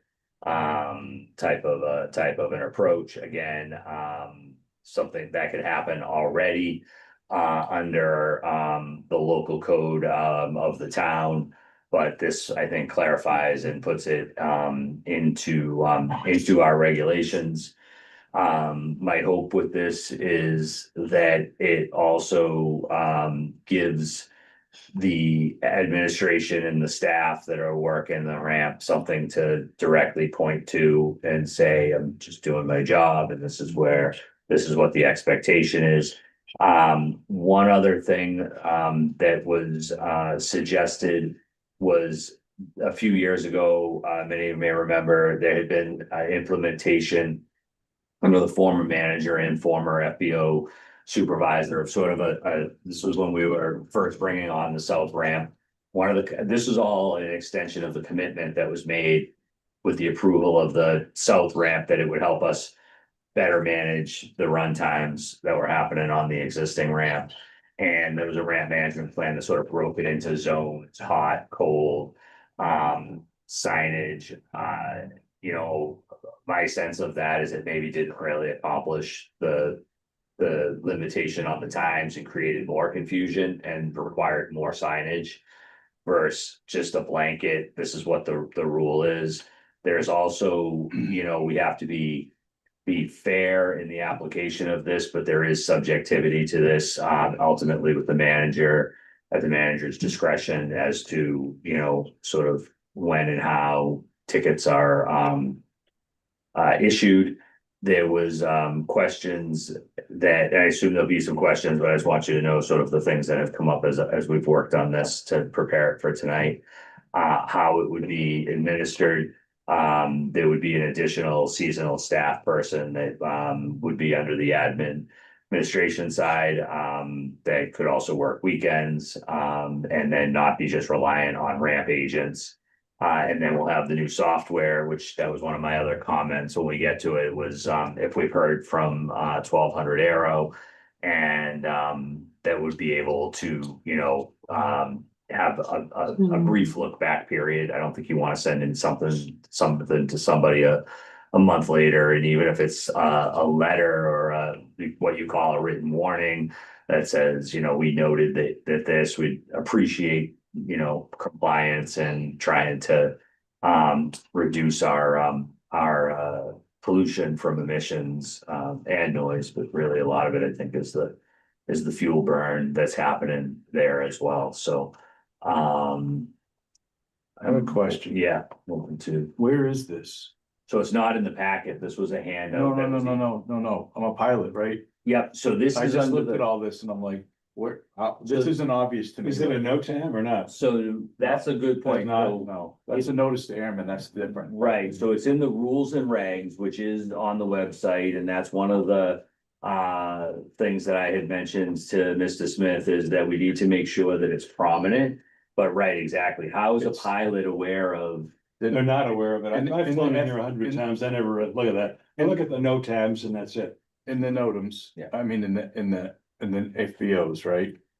It needs to be there. When you click on the FBO, you need to have something in there that's red that says, hey, APUs, and you have to submit this to ForeFlight and get it in here because we can't expect people to comply with something they're not aware of. Right, so And you, I'm sure you go tell them when they've overstepped, but and I'm not saying that there's people out there that don't know. the rules, No, we- but for, like, I didn't know that, for example. That's the Right. rule. So, I didn't know the rule, but I couldn't find it here. yeah, I Through you, agree. Mr. Chair, the intent is also to provide this to put on our webpage for the airport, so that. Yeah, but I would never look up. Understood, but I'm trying to make it as visible as possible. I think ForeFlight is where you have to get it done in there, because that's where we all look when we're traveling, flying around, we go here. And if it's not there, we're not gonna pay attention, it's not that we're not gonna not pay attention to it, but it's just. If you don't know, you won't, right, can't- and that's, try to do because I the- really do think the right this is thing. an educational Yeah. part, that's what we've been saying, we've tried outreach for a long time, and so. Now granted, hopefully there's also pretty much a sign on every light pole, so I mean, there's a Right, yeah, point that's fair. gonna be like on that particular ramp. You know, how do we get it out there? But I think the more widespread that something like that could be published. I think there's also, though, is a responsibility that any operator at any airport is familiar with the rules and regulations of that airport to some extent, but you know, I get that someone just. You guys know the real world side of it, Yeah, right? it's not like So, that. anyway. Discussion, still have it? Let me give you my thoughts from the standpoint of somebody who's flying in a private or corporate jet. These dollars don't mean anything for them. It gets lost in the noise. They throw away this much catering. They don't care. If you're trying to enforce any regulation like this, the only penalties you can put on is something that is going to inconvenience the passengers in the back. So if it means they are going to have to walk further to an airplane, if it means they're not going to be able to take their car onto the ramp, no matter how much cash they try and put in the driver's hand, then all of a sudden the guys in the back are going to say to their crew, what the hell is going on? Fix it. They don't care if the crew comes back and says it cost us an extra $500 or $5,000. It just doesn't matter. Same thing if these passengers in the back get on the airplane in July and it's hot and humid in there because they didn't cool the cabin down, or they showed up earlier or later. So we can put all of this into effect. These guys are just gonna write checks and aren't going to care, and everybody's going to get frustrated. Let me suggest another way that it might work, because if this is something really important and we really want to get it done, I would suggest perhaps going at it a different way. Right now for a GPU, what's our standard fee? Is it like $50? We $50? increased to 75. Wow. Okay, right. They don't care. What we should do is just say there is no charge for the GPU. Okay, we should waive it. That's No, what I supported no, back a while ago. No charge. And by the way, we can make up for that loss of revenue now with selling them some fuel. Next, have we ever run out of GPUs, Preston, when somebody wants one? Yeah. So how many GPUs would we need so that we could provide one to everybody when simultaneously everybody's out there needs to run one? Well, that's one question. The next question is, do we have a place to store the GPUs? Well, on top of it? let's get to that next, but you know, we're talking about a significant capital expense. Well, we What don't do we have to need? buy them either, Well, True. we don't, because I looked up this after the last meeting, we can rent it. Right. You can rent the GPs. I mean, I don't know how many available, but I did go online and found places you could rent them. but how many, let's just say, how many do we need? Do we need 10? Do we need 50? I mean, what's the number simultaneously that you're going to run? I'd say 6 or 7. 6 or We have- 7 We more? have 6. We have 6. I think one's down for the count. We've got some mechanical issues, so add 2 more, so 8.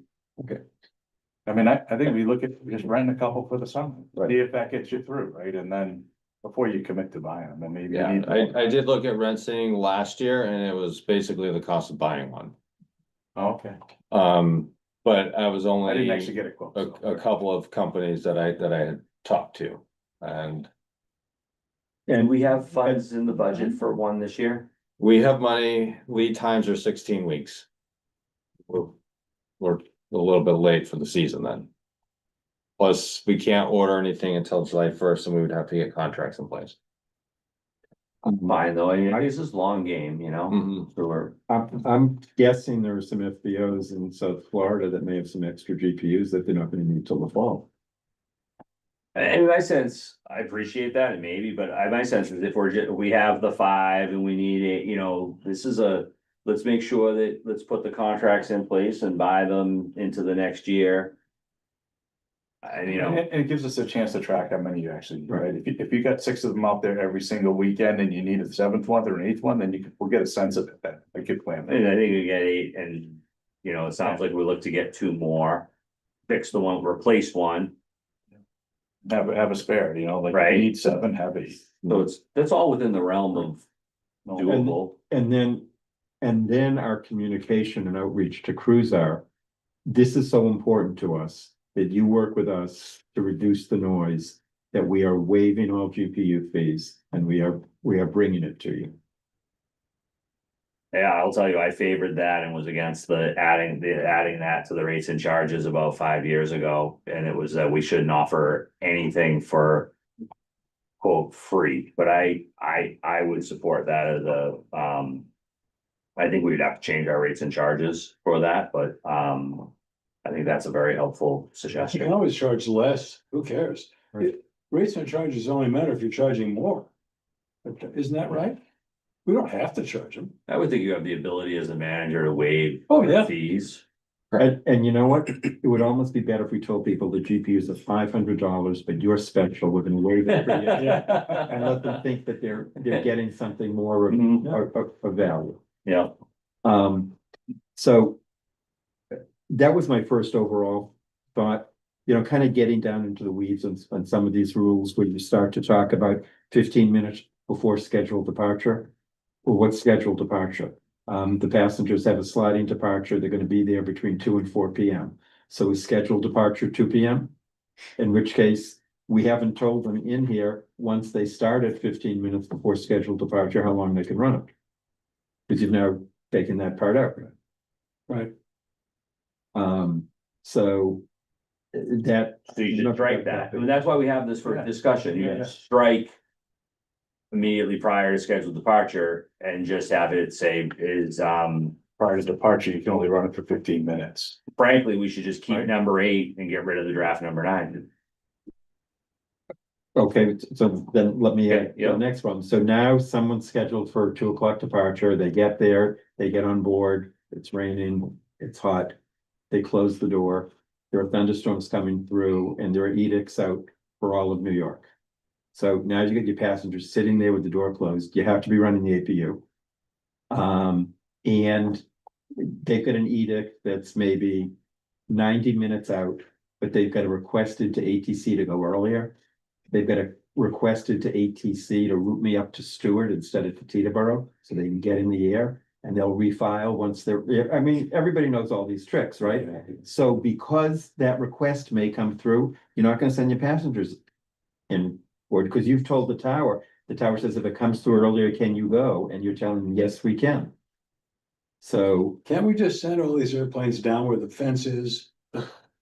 Way down there. We just built this 5,000 acres of new tarmac. Send them way the hell down there where the fence is. So, And that's quieter down there.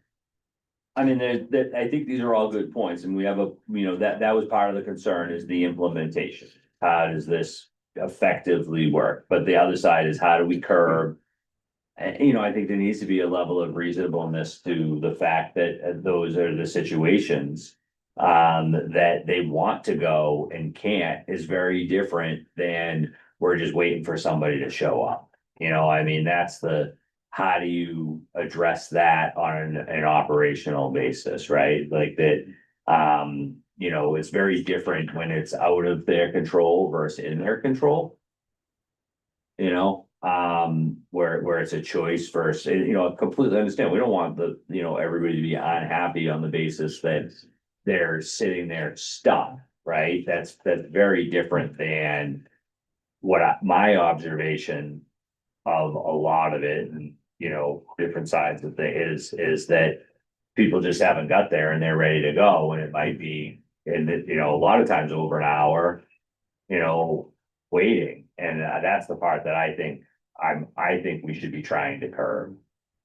the crew doesn't know that all the time. The passengers said, let's be ready to go at 2. And so then they'll And have to I maybe get- start to, They're having another drink at MGC. I get it, I You know, get it. I think we wanna be, we don't know, but if we don't have anything in place at all, is my kind of point that they can point to. And how, the administration of this starts off and is implemented, I think is gonna be up to, the administration. And then parts of this could be the reporting, sort of like the report we got here, but that could probably even be extended a little bit more. Once we have this software, it's gonna automatically populate a report that says tail number, start time, departure time.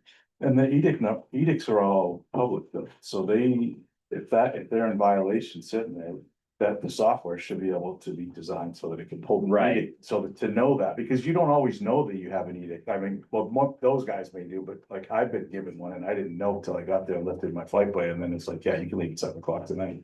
And they're noon time, so that happens. So another issue, Mhm. particularly we're talking about fines or some of the punitive measures. Are we talking about the crew, the tail number, or the operator? The operator according to, legal, so that was written into. uh, Number E, it would be against the operator. Okay, so we've got an APU running on one QS tail number. Mhm. Are we now penalizing every NetJets airplane that comes in here? No, but they would be a second offense.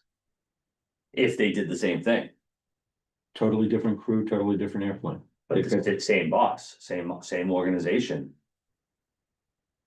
How else do you, at least that was sort of the discussion, I think, with legal, is that it's the operator, right? And so that's to the, that's who's receiving it, it's not the crew that's paying that fine, it's the operator. Right, so I see the situation there, but hopefully, and to that point, that gets, and I have a feeling this might be part of it, is the outreach with these operators. And so, the manager has sat down with that particular operator to, have a discussion about this. There was a meeting last week, unfortunately, it was not well attended. With all the chief, the email went out to all the chief pilots. I think once something like this starts, it hopefully starts a little bit of a communication to try to, the goal is, I don't think, perfection, right? I think that one of the ways I was a little hesitant to use this analogy, but I think I will, it's similar to speeding tickets, and if you're doing 60 and a 55, are you gonna get the same ticket as if you're doing 105 and the 65, right? There's tickets, right? Someone's gonna get a ticket, and so, and so, if you're, and if you, then you're losing your license because you're the guy that keeps doing, that. So you have something in place to help, I think, that this rule has been in place for years. And I don't think it was nearly the problem as it's been in the last 6 years or so. As I've seen, maybe 8, but it's really, I think, grown where it's just become, at my observation anyway, standing operating procedure to start when you want and run for as long as you want with no repercussions. And I don't think that's, I don't think that's right. I don't think that's fair to Nantucket, for the environment, for the community.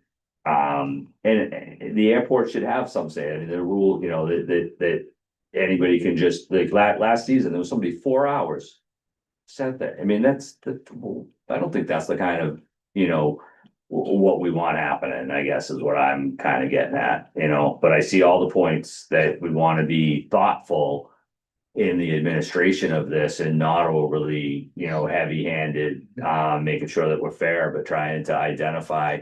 The more we could talk to people and say, look, there's these rules and they're, we're really trying to, promote this. And ultimately, maybe it gets to, that, getting their attention. I liked the idea of whether it's the preferred parking scenario that happens to be the opposite of preferred parking. If you got to run the APU, then you're at the absolute furthest away. How does the ramp,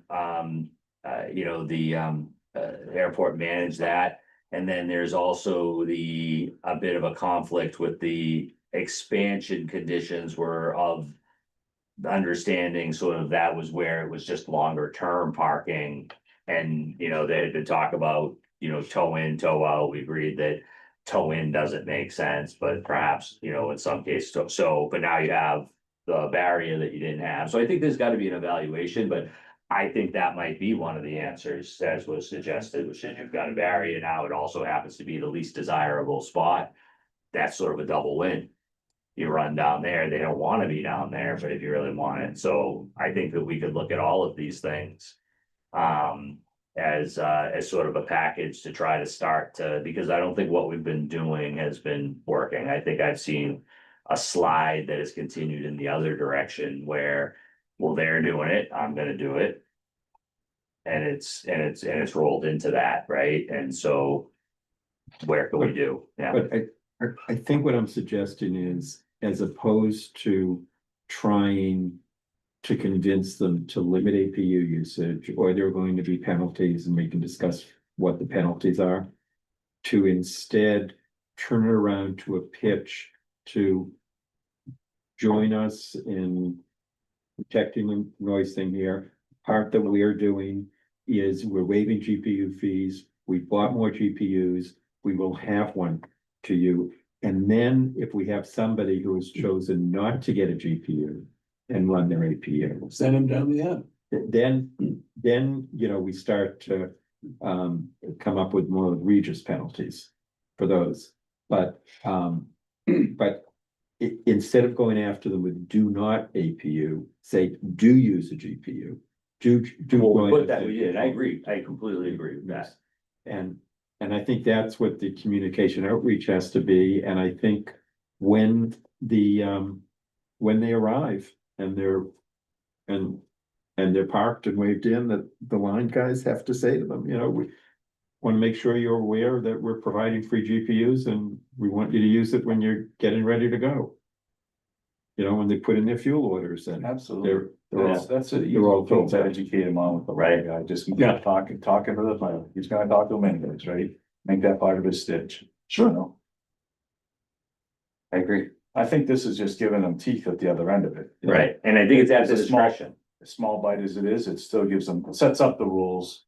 Doesn't necessarily mean it has to be the policy, right? And we put in the suggestion about the GPU, so I mean, it was on that idea. And I agree completely, we should keep number 8 and strike number 9. Which was, the scheduled departure is too ambiguous. It's a very good point.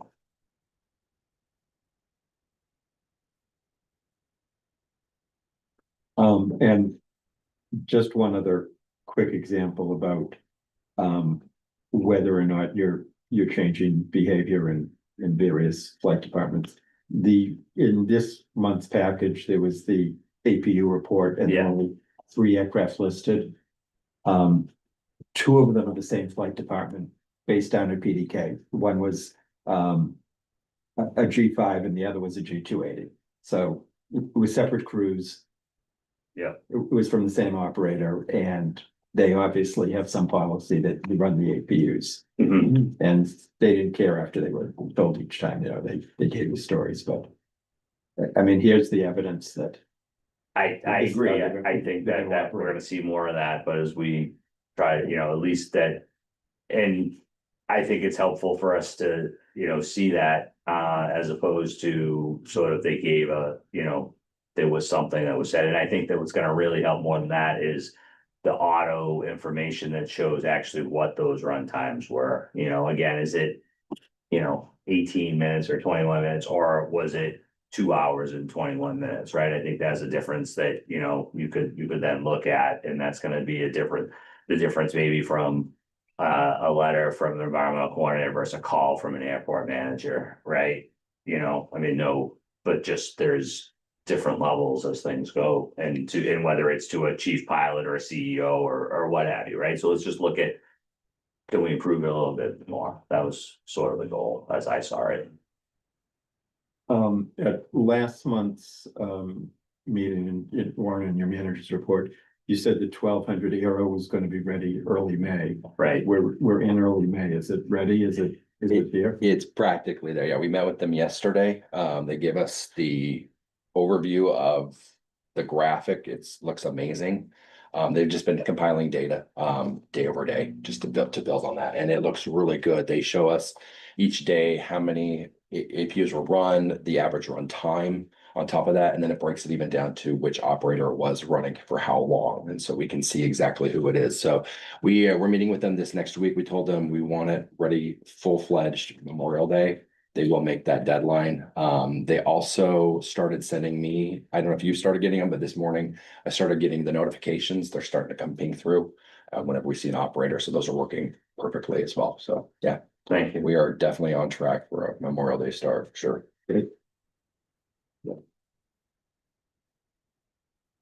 Was there anything further? His plans are. Is there a motion to adopt the amended rules and regs with the modification to keep number 8 in the draft and keep the existing number 8 and strike the proposed number 9? So moved. Is there a second? Second. Second, any further discussion? Ms. Planzer, I, Ms. Levitt, Aye. Bruce Karen, Aye. Marks. Aye. Chair votes aye. Thank you all. Appreciate it. And I hope that some of the discussions we've been having with the Surfside Association, typically who haven't been over, but we've been telling them for quite a while that it was being worked on. So hopefully, that helps. Yeah. With that, we will move on to investigation of solar installation alternatives. And Commissioner Levitt, you asked for this agenda item. Yeah, I wanted to throw on the agenda and just talk about or suggest that we investigate solar installations at the airport. My understanding was before I joined the commission, it had been looked at one time, but I don't think it's been done recently. Just a few data points. We currently spend about $500,000 a year on electric. It's our single largest operating expense. Other airports in the region, Hyannis, Hanscom, Lawrence, Islip, Farmingdale, have significant solar operations. We have existing structures they can be put on the ARF building, the SRE, the hangars, the terminal, as well as ground mounted solar. I understand there was an issue with endangered species in the past. I don't know if it's worth taking a look at that again, but that isn't the only place that we can mount it. We could either buy it and put it in ourselves, or there are a number of developers and companies that will come in and take full responsibility and send us a check.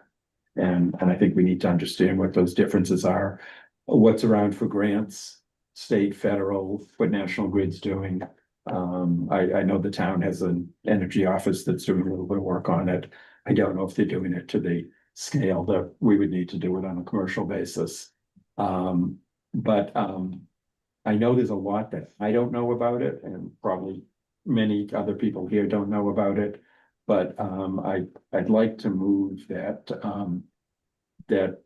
we task the staff with going out and investigating what the options are and what would and wouldn't work, and report back to us. So the best way to do it is, which we wouldn't have any problem doing, is you have to consume all the energy in-house. And we have plenty of load for that.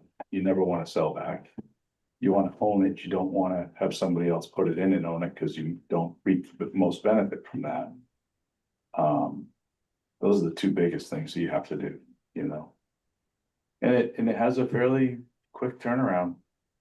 I think mine was only like 4.5, 5 years that I recovered. And then everything since then's been, I've reaped the benefits of that. Yeah, I put one in too. I mean, I did too. It's behind the meter.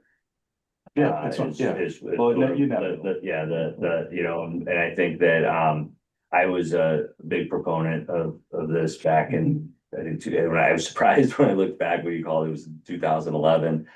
And we put a lot of work. We're all the way to the interconnect agreement because it wasn't going to be just behind the meter at that point, because it was going to be such a large, and I think that's what we don't want to do at this point. I think what we should be looking at is, as you suggest, you got a meter on a hanger. Can you supplement that meter with that installation and chip away at at some of these, right? One of the other things we had looked at, we had been approached for a carport style, installation, which then wouldn't have endangered species. It was somewhat appealing, but I could tell you I was involved.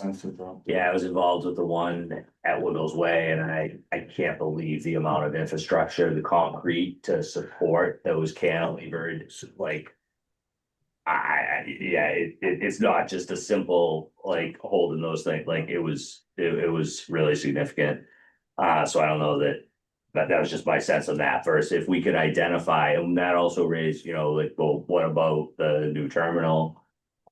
Is there, I meant to actually mention that, is there opportunity there? It's awfully close to the tower, but maybe one of the others, because we had to do glare Yeah, studies. they do a glare study. For these, which again, the airport did. It was also complete evaluation, and again, it's probably stale at this point, of all, I have it in my files, but of all of the electrical demand of the airport, like all of the meters, all, but again, it was, it's 15 years old now.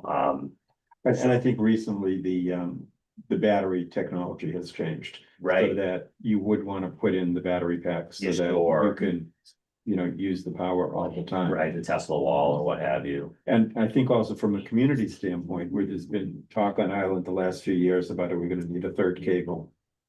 To bring power over, we're contributing to help keep that demand down and help out the whole island. So I think we can gain. I guess- Community support that way. Here's one of the questions is it a big enough project that we should have a consultant or professional services type of thing? Or is it something that, and this doesn't have to, I think, be answered tonight? If there's general support for the project, is that something that staff takes on?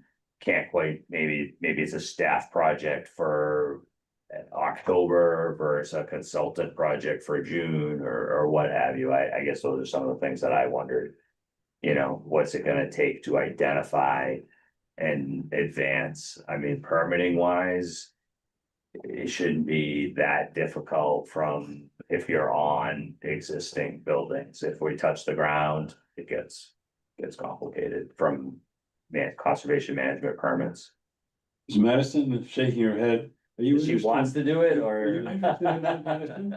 I mean, here's my feedback so far, is that definitely from the conservation management standpoint, the airport and the land that we own outside of our airport operations area is in priority habitat. So that's for plants and wildlife. And so we would need to look into our existing or our future natural heritage and Massachusetts Endangered Species Act commitments for anything that would be ground, like basically ground solar and like on the ground. Solar on buildings, definitely looking at historical architecture and design codes would be really important for that. And then I would have to say, I'd probably want to consider working with a consultant, but also like me having if I was going to do this, having like more of a hands-on role than some of the other type of things we bring on consultants for. Because one of the big things that we'd have to look at is our solar profile and see actually how much sun are we actually getting on the areas that we are thinking of developing for. And seeing what the ROI and the turnover is for that based off of like weather, based off of sun angles, et cetera, et cetera. And so that would be one of my, one of the concerns there. And yeah, just seeing how much basically how much juice we get for the squeeze as well. We're not interested in putting anything on the ground. We Right. looked at that 10 years ago, we spent a lot of endless Right. meetings, nothing on the ground, Good. only look at stuff on buildings. And if you wanna look at the ROI, it's 8 to 10% of the Okay. installed capacity. Is what you will actually get if you ran it 24 hours a day, 365 days a year. Right, so if you put in 10 kW, Mhm. you're only gonna get 2. The year round, the output. And something's better than nothing. I mean, I think. No, Yeah. that's just how the solar works. Right, That's all no, I'm saying here, yeah. because I did it on my plan. Yeah. I have 50 kW on my, 48 on my roof, and that's how it works. And I think if we identify what buildings we have, where it could go. That's really, that face south. you Yeah, know, like it's the T hanger, that south facing roof, that's perfect. Mhm. Right, and there's several other hangars that have that similar roof. Yeah. But I think before you bring in consultants, you can probably, to use the term, but take advantage of vendors that want to sell stuff to us. And have them come out and walk around and tell us what you can do for us. Yeah. And I'm sure they'll be very happy to give you a proposal. Mhm. I know Billy's starting to get nervous, but we're not really putting out an RFP. We're just trying to find out what the technology is and what's doable. And I think National Grid may have some people Yeah. that help with this, but I would see what's around and is available before we go in to bring in a consultant that is gonna push the Correct. project out. Yeah, let's start small, look at buildings only. Yeah. You know, Yeah, what do and you think? Is that okay? I don't wanna take over your job, Zipper. man. yeah, as you. Yeah. and Yeah. also, yeah, just because you mentioned National Grid, I know National Grid and some of the other more government run websites, they have kind of this online tool that you can start trying to do like some very, very loose and very like high scale estimates on solar generation and where things are potentially the most efficient, and that's all using like GIS and AI right now. But yeah, we definitely would want to get, like you suggested, a vendor at some point to come onto the ground and do like a ground truth analysis along with what modeling can show. The key thing here is the glare study. But Yeah. It's very, very important because all my panels, if you go by my shop, you'll see them, they're all cocked up at an angle. It's because of the glare study. And what the glare study is doing is it's making sure you don't shine the light into the cabin of the air traffic level controller. That's what that's looking at. Outdoor reflection. I think also if you identify where there are some larger installations on island, Mhm. you may be able to just chat with those folks about how they did it. The Boys and Girls Club went through a big program there. And I'm thinking more about commercial buildings rather than people doing them at their homes. Yeah, I think it was Charlie Gibson ran the one for the town that's on the ice rink. Like, by the wastewater, Are they up there too? no, they put one in too. Maybe not. Yeah, they did. I know the ice rink has one. And I think he was helped oversee that. Okay, so it seems like there's general support for this as a project is fit in, that work. Thank you for bringing that forward. Anything further on that? I don't think we need any kind of formal action, but as you can. Right. Town meeting review. Just real quick, we had the 3 articles that were presented at town meeting this last Tuesday, for a budget, capital projects and stabilization fund, and they all passed with the vote. Tuesday. Yeah, there was one thing that kind of came up last minute at the meeting itself, but it didn't really warrant further discussion. I don't think it was ruled out of order by the moderator, and so I don't think anyone at town meeting of that length wants to hear us go on about anything further that didn't need to be discussed. So that was that. And on to finance, third quarter report, please. Thank you, Mr. Chair. Yeah, just to go through the highlights of the third quarter report for the airport. Airport revenue collected in the third quarter totaled $8,186,730. It represented an increase of just $2,089 compared to the same quarter last fiscal year. During this quarter, the fuel revolving fund spending limit was increased to 8.5 million. That was to ensure sufficient funds available to purchase fuel through the end of this fiscal year. In the prior fiscal year, the spending limit was increased in the fourth quarter, and as a result, the analysis shows an increase in fuel revolver sales and a decrease in sales in excess of the revolving fund. This is due to a journal entry that reclassified sales from operating revenue into the fuel revolver. An additional spending limit increase was approved in April and will be reflected in the fourth quarter. Overall total fuel sales year-to-date revenue, revolver and operating combined, increased by $3,174,079, or roughly 25%, compared to the prior fiscal year. Rental income rose by roughly $105,000, which is a 13% increase over the same quarter last year. Vehicle income, which included parking fees, lot fees, parking tickets, and taxi permits, increased by almost $9,500. It's a 16% increase. And fee income decreased by roughly 19,500, or 10% decrease compared to Q3 of FY25. Interest income declined by 109,000 roughly, which is a decrease in 25% compared to the same period as expected due to lower interest rates. And total revenue, including other financing sources, ended the quarter at 112% of the annual budgeted amount. For the expense side, operating expenses excluding debt service totaled roughly 2.5 million for the quarter, reflecting a decrease of 58,615 or 2% compared to the third quarter of 2025. And salaries and Medicare increased by roughly 12,551, 1% and $183, which is a 2% respectively. Medical insurance also increased, which is typical on a year-over-year basis. FBO expenses increased by $5,600, roughly 10% increase, while operations expenses decreased by $51,000, or roughly 74% compared to the same quarter last year. Administrative expenses, which include utilities, credit card fees, increased by $8,700, roughly, or 3% compared to Q3 25. Repairs and maintenance rose by 185,786, or roughly 114%, primarily due to the annual fuel farm inspection and the building repairs. Other expenses show no spending in the current quarter compared to the same quarter last fiscal year due to town debt that was paid off last year. Operating expenses, including debt service, finished the 9-month period down 55% compared to the same period last year. And in the third quarter of the prior year, the bands came due, contributing to higher expenses. So total expenses, including debt service, ended the quarter at 64% of the annual budget allocation. Questions? Questions? Nope, thank you. Do that. Thank you. And then that'll take us on to a discussion of potential supplemental finance reporting. Mr. Levitt, did you want to present this? Yeah, I thought what Warren just went through is a great example of why I'm suggesting we look at this a little differently. The airport is required by the town and municipal regulations to report in a standard format, which is called statutory accounting, which is great for municipality, but I don't think is appropriate for what we're running here, which is essentially a $30 million a year business.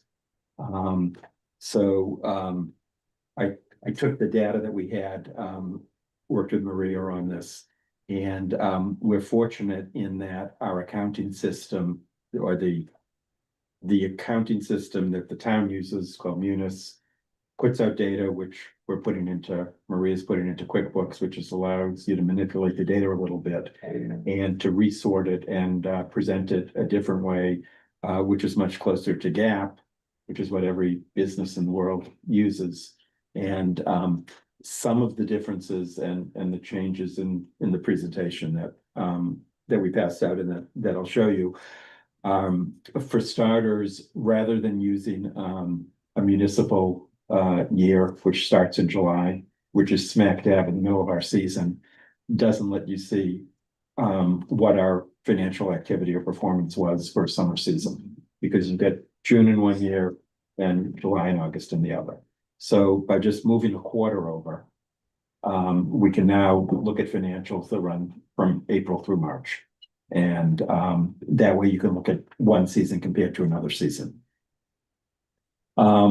Also, we essentially have about half a dozen different business lines out here that we have the ability to separate our revenue between, so we can see what each business segment is doing. And I consider those to be the airline and the terminal, and thrown into the terminal is the parking and the taxis, because that's really all related to that.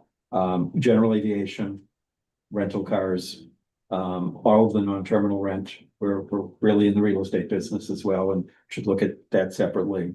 Get a little bit of money in from employee housing, and then all the other miscellaneous fees. The next most important thing is bringing in the concept of cost of goods sold. When Warren was reading the report right now, and he was talking about admin expenses going up, on the list he included credit card fees. Now, credit card fees are directly related to what we sell. Those may go up or down, and the credit card fees are going to go up and down, but that shouldn't lead us to believe that our admin expenses have gone up. And fuel sales, because of the way that those operate with what I call the crazy fuel revolver, but that's required because of municipal accounting.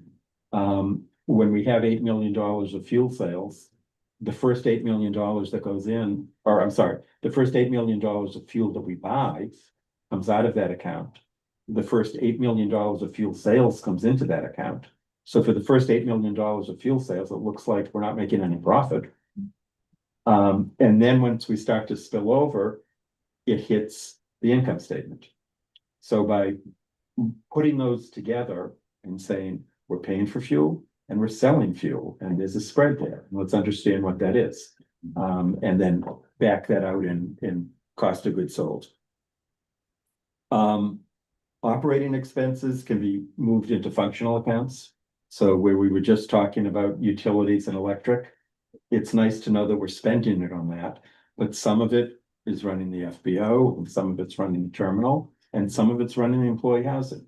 And if we want to know what the employee housing is costing us, well, I'd like to know what the utilities are. I'd like to know the trash pickup. I'd like to know, repairs and maintenance. So you can look at that employee housing and understand what that expense is. Another issue between sort of cash and GAAP accrual accounting is revenue recognition. We have a couple $100,000 of insurance that we pay once a year. So all of a sudden in one quarter, we've got this big insurance expense. And then the next quarter, wow, we didn't have any insurance this month. Now, in the real business world, you would take that and treat it as a prepay and peel it off each quarter so that you spread it. We had one quarter here, or actually two of them on the sales side, where the tower rent, they paid for 2 quarters in 1 quarter. So it looked like we got no rental income here, and wow, we got a lot here. Well, that's pretty easy to slide it into the slots where it belongs, where it belongs. So it probably doesn't work. Well, maybe if Philly puts this up, we can see it.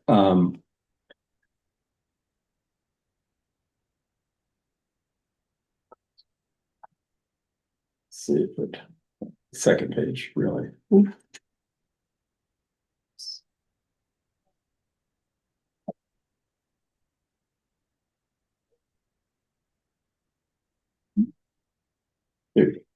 So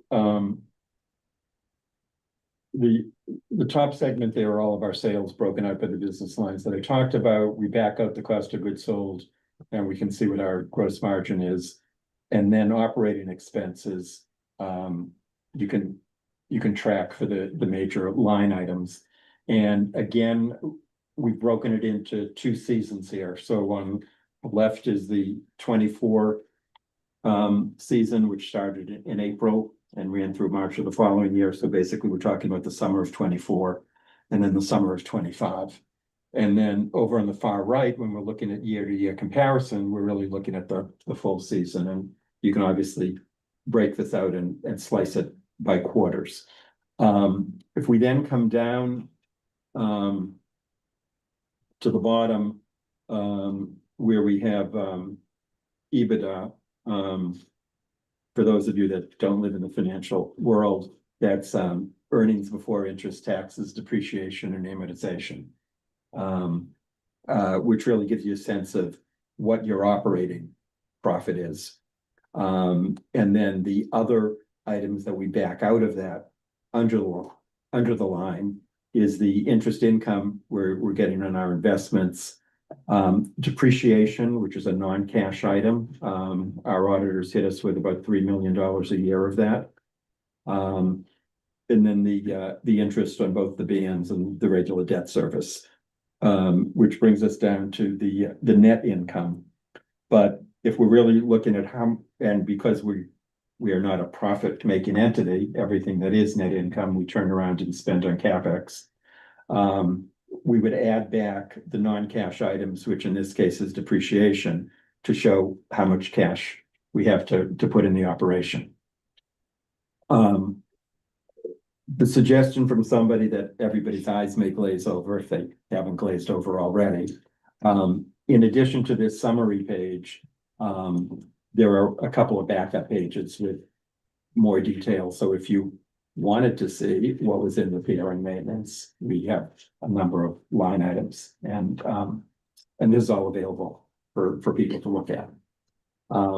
So I know when I first brought this up to Maria, who is amazing, knows the books and the numbers inside out without tapping the keyboard almost. And was concerned about the level of work to prepare these kind of statements for both management and the commission. Now that the spreadsheet templates are put together, this can be updated in, 10 or 15 minutes a quarter to be put together, and it can obviously be run more frequently. As if I may, we met with Commissioner Levitt. I really appreciate it. I'm actually so surprised of the tremendous amount of work he did, because this is all set up in Excel and everything like that. I was very honest with him when I told him that me personally, probably this won't be very helpful to me. I won't be looking at it, definitely not, maybe on a monthly basis or quarterly basis, just because we are a municipal airport. In general, we are governmental. We are not made for profit. For me, the most important thing is our budget to be aligned, revenue to needs to equal expenses when we budget. My world, the fuel revolver has nothing to do with the operating budget. They're totally separate funds, and that's how I'm supposed to look at them. We are cash basis technically. Whenever we receive the money, that's when we recognize the revenue. In general, we follow GASB, which is the Governmental Accounting Standards Board, not GAAP. So there are many reasons why this might not be helpful for me, but I'm here and my job is to support the commission and whatever you guys think it's helpful for you. So if the commission thinks this version of quarterly report it's helpful, then I have no problem adding it to the agenda quarterly.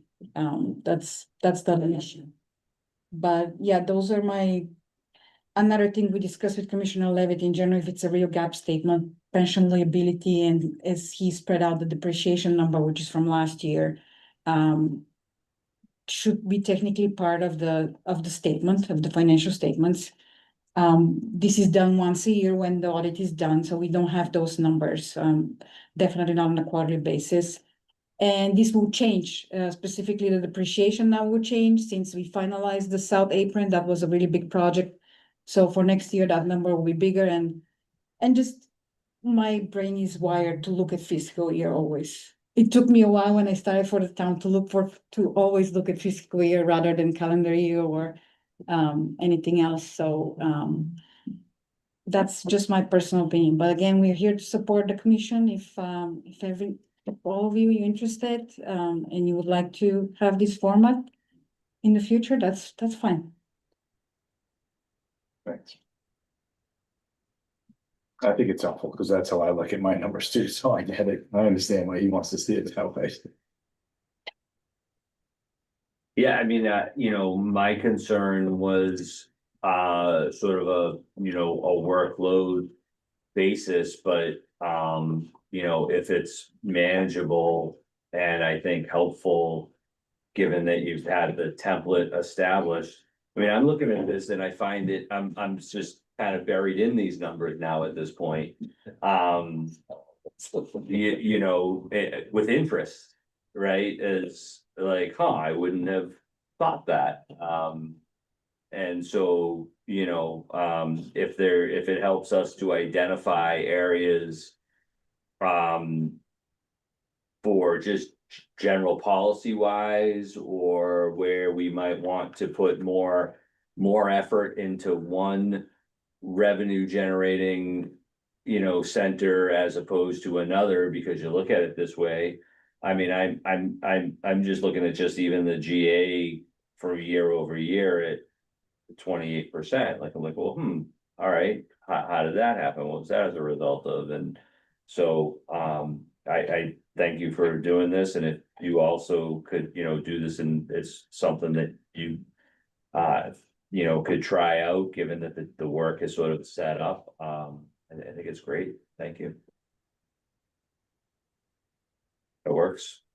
It sounds Is like there anything Commissioner else we Levy need did the to heavy lifting, so. do here? All right, thank you. Remember, I know how hard you all work, and I'm not trying to add to your workload, but I think this information presented this way to a manager and to commissioners and a board, it is much more valuable than seeing it in the way that a municipal government might want to see it, and we're treated like, on an accounting standpoint, like any other part of the municipality, when we're really different. We're trying to generate revenue and sales and.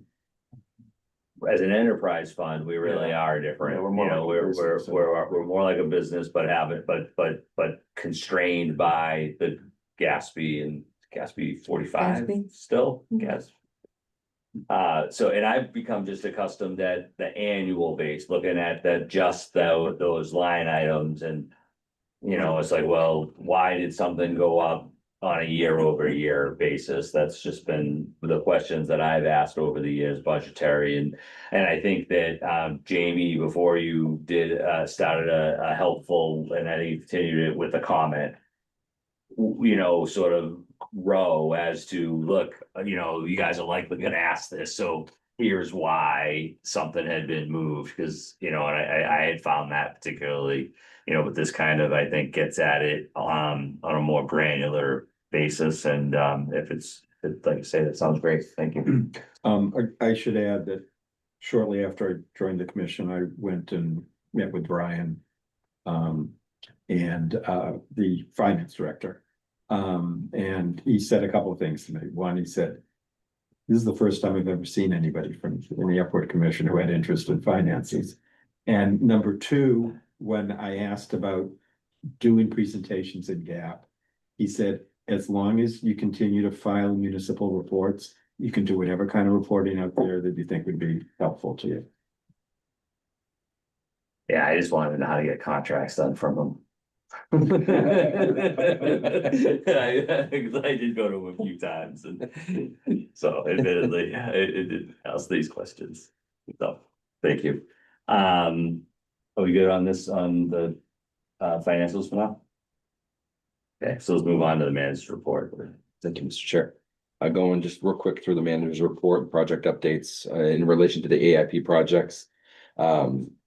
Quick comment, the master plan, we actually just received word from MJ that the final signature for the master plan was received today. So that in essence puts the plan at being done. I'll follow up more in the coming weeks, and just any further comments I can share at the next airport commission, since it was pretty infantile just receiving that right before this meeting. In relation to the commuter apron resurfacing, we received just one bid, and we're just awaiting award of that bid. Same with the fuel farm remediation project that's pertaining to the PFAS halt treatment. We had one contractor bid on that, and we're just waiting for receipt of the award from the contractor for those two projects. Moving forward with those. In relation to the non-AIP, the sound wall barrier noise wall, it is complete. It is ready for the season, and I would love to take you guys out to go show you the wall whenever time works. Saw it the other day, Yeah. good. Please come out and we can take you out there and give you a full blown tour. Had any feedback from the neighbors at all? Nothing, no Just feedback at all. curious. No. I'm just curious if they were happy with it or not, that's all, if it's doing what we hope. Don't know the neighbors are I don't fixing think that anyone's one. been over I there. just mean Yes, like. I don't know if we need to I hear can't, that. I think we go from 0 to 1,000, you know, I mean, that's kind of, well, I guess we have wine film coming, so that might be our first test. I would think, you know, of, you know, of the economy / the usage. I mean. Yeah. I mean, if anything, like I sent a letter to some of the folks that are our frequent commenters and our viewers, and of the ones who've emailed me back, they're actually pretty happy with a lot of the commitments and a lot of the work we got to do this past winter regarding noise and noise abatement. And so a lot of them, like, I've heard nothing but good stuff about the wall coming up. Good. Get a taxi airplane over there and do some race. No, we're not gonna do that. Concrete hard stand at gate 2, that is curing and we'll be ready to go for the May 21st start date of the season. We just gotta finish painting in the lead-in lines to that, but those should be done early next week. No tenant alteration applications at this time. For RFP bid statuses, for the engineering and planning services and the OPM, we are meeting as a committee on Tuesday next week to choose who those will be and be ready to go for the June commission meeting to approve those. We've requested for quotes for replacement of a multi-stack chiller compressor in the terminal that will be due on the 19th of May. Same with an IFB for the ARF truck maintenance inspection, that's due May 20th, and then for the automatic doors for repair and maintenance, that's also due on May 20th. So those three are out right now currently on the streets. Operations, airline commercial air service begins next Tuesday. Hard to believe it's here. Delta, JetBlue, and United are all starting on May 21st. I don't think we've ever had three airlines start on day one. So No, it's going to be really interesting to see. Good thing that the spot two will be cured by the 21st, ready to go. So we're looking good there. American Airlines, of course, is always the last to start. That'll be on June 12th. So and their ground handling and all of the necessary equipment in 9 days. I haven't seen, is that stuff here? As far as I know, no. All right, so it's not just me. I try to pay attention to It's things not and just you. I I have not seen anything, so Yeah. I'm a little concerned as well. same, okay. same with badging. I think about half of the people have been badged so far. So we are. That's a lot. I mean, What's going It's on? always been just JetBlue and then, and it's been a rolling, slow start. Correct. So, and everybody's on a one flight a day or more. JetBlue is doing two the first day. It's kind of two first day and then one, then two, and then when it's pretty sporadic, but And then it's we have the early Memorial Day, so that's probably what they're trying to capture, I presume, but, okay. that's all that I have. I can go into statistics for sake of time. I can forego that if you would like. I think unless anybody has anything specific on statistics, it's in the packet. Just one question. I heard a rumor that JetBlue is cutting back flights this summer. Is that any? With Then- peak days, I think with the peak day, there's been 10 on the highest day on the weekends, but I believe that they're scaling back to just 8 on those days from what we were told. That's correct. But with A220s, so they're doing higher utilization factor, presumably. Correct. So it was 10 from when they were running the Embraers down to 8 with the A220s. Am I? That's correct, and I do believe American Airlines is also upgauging the number of their flights on their peak days, and they're running half hour in between flights. They're pushing. What are they pushing on the weekends? Is it 15 flights a day, I 15 think. flights a day with American Airlines? Something like that. Don't quote me, but it was a lot. Ballpark, yeah. All right, well, I mean, Yeah.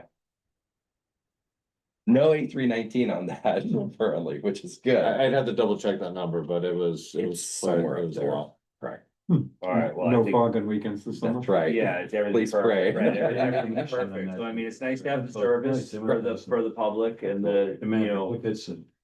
But there's a capacity, there's an ability to handle, and I think we have to please, be direct with the commission in terms of what's happening out there, and if there has to be, I don't know how much we can do or not, but if we simply can't accommodate what's being, put into the potato sack, so to speak, we're gonna have to look at that. It sounds, I know that everyone's trying to get out of it, so.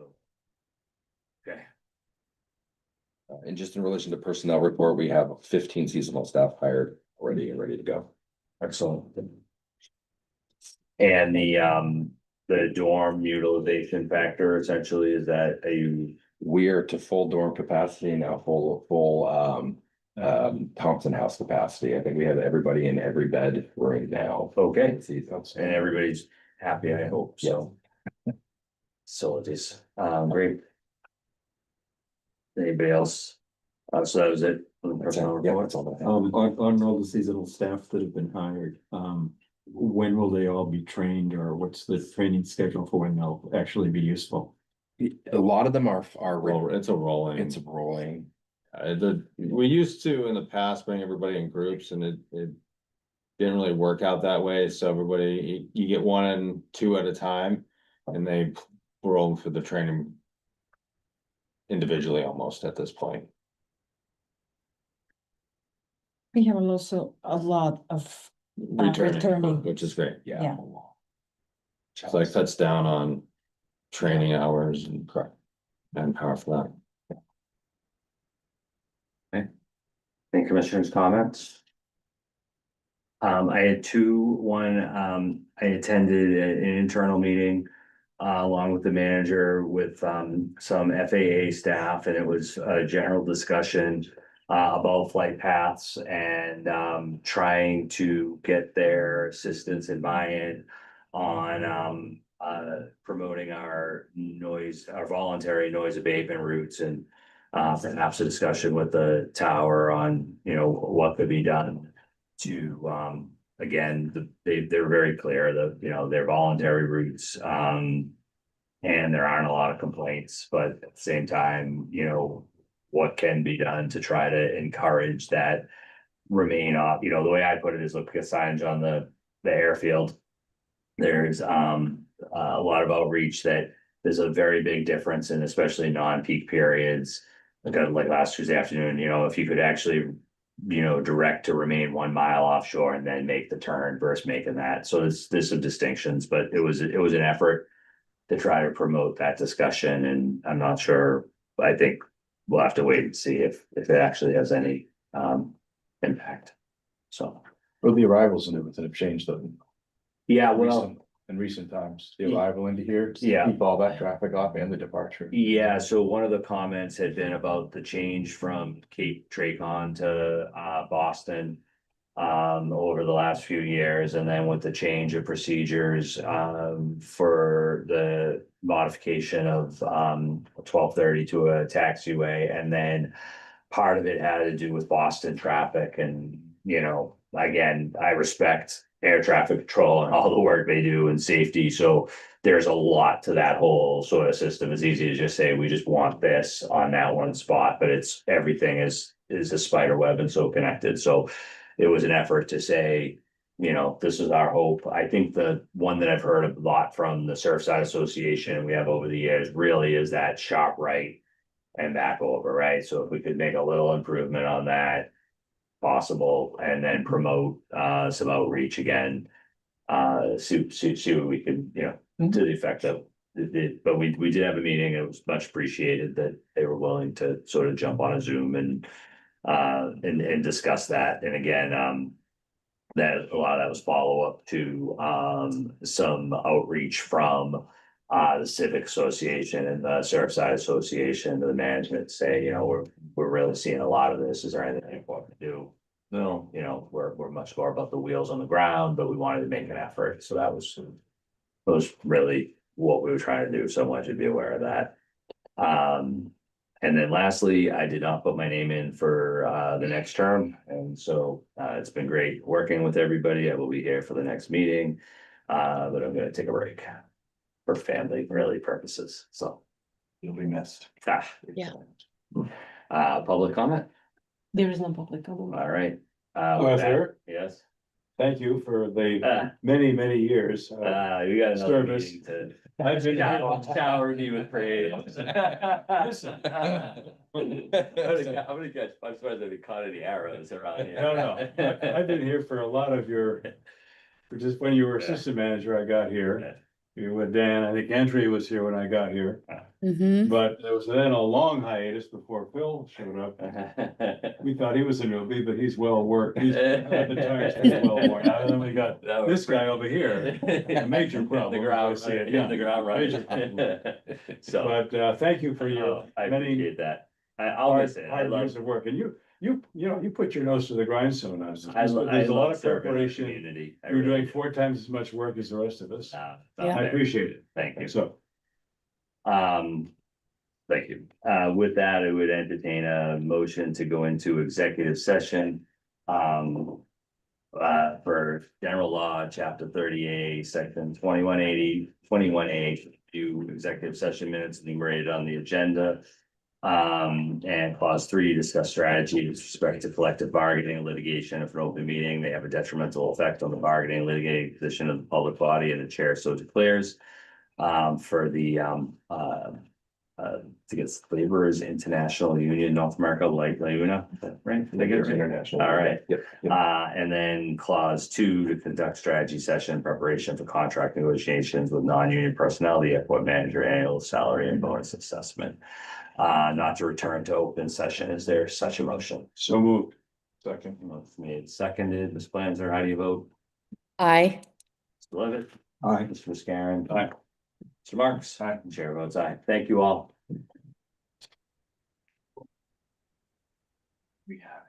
You're good to go. All right, I think, yeah, thank you, Yeah, Madison. thanks, Madison, for coming. That new ring.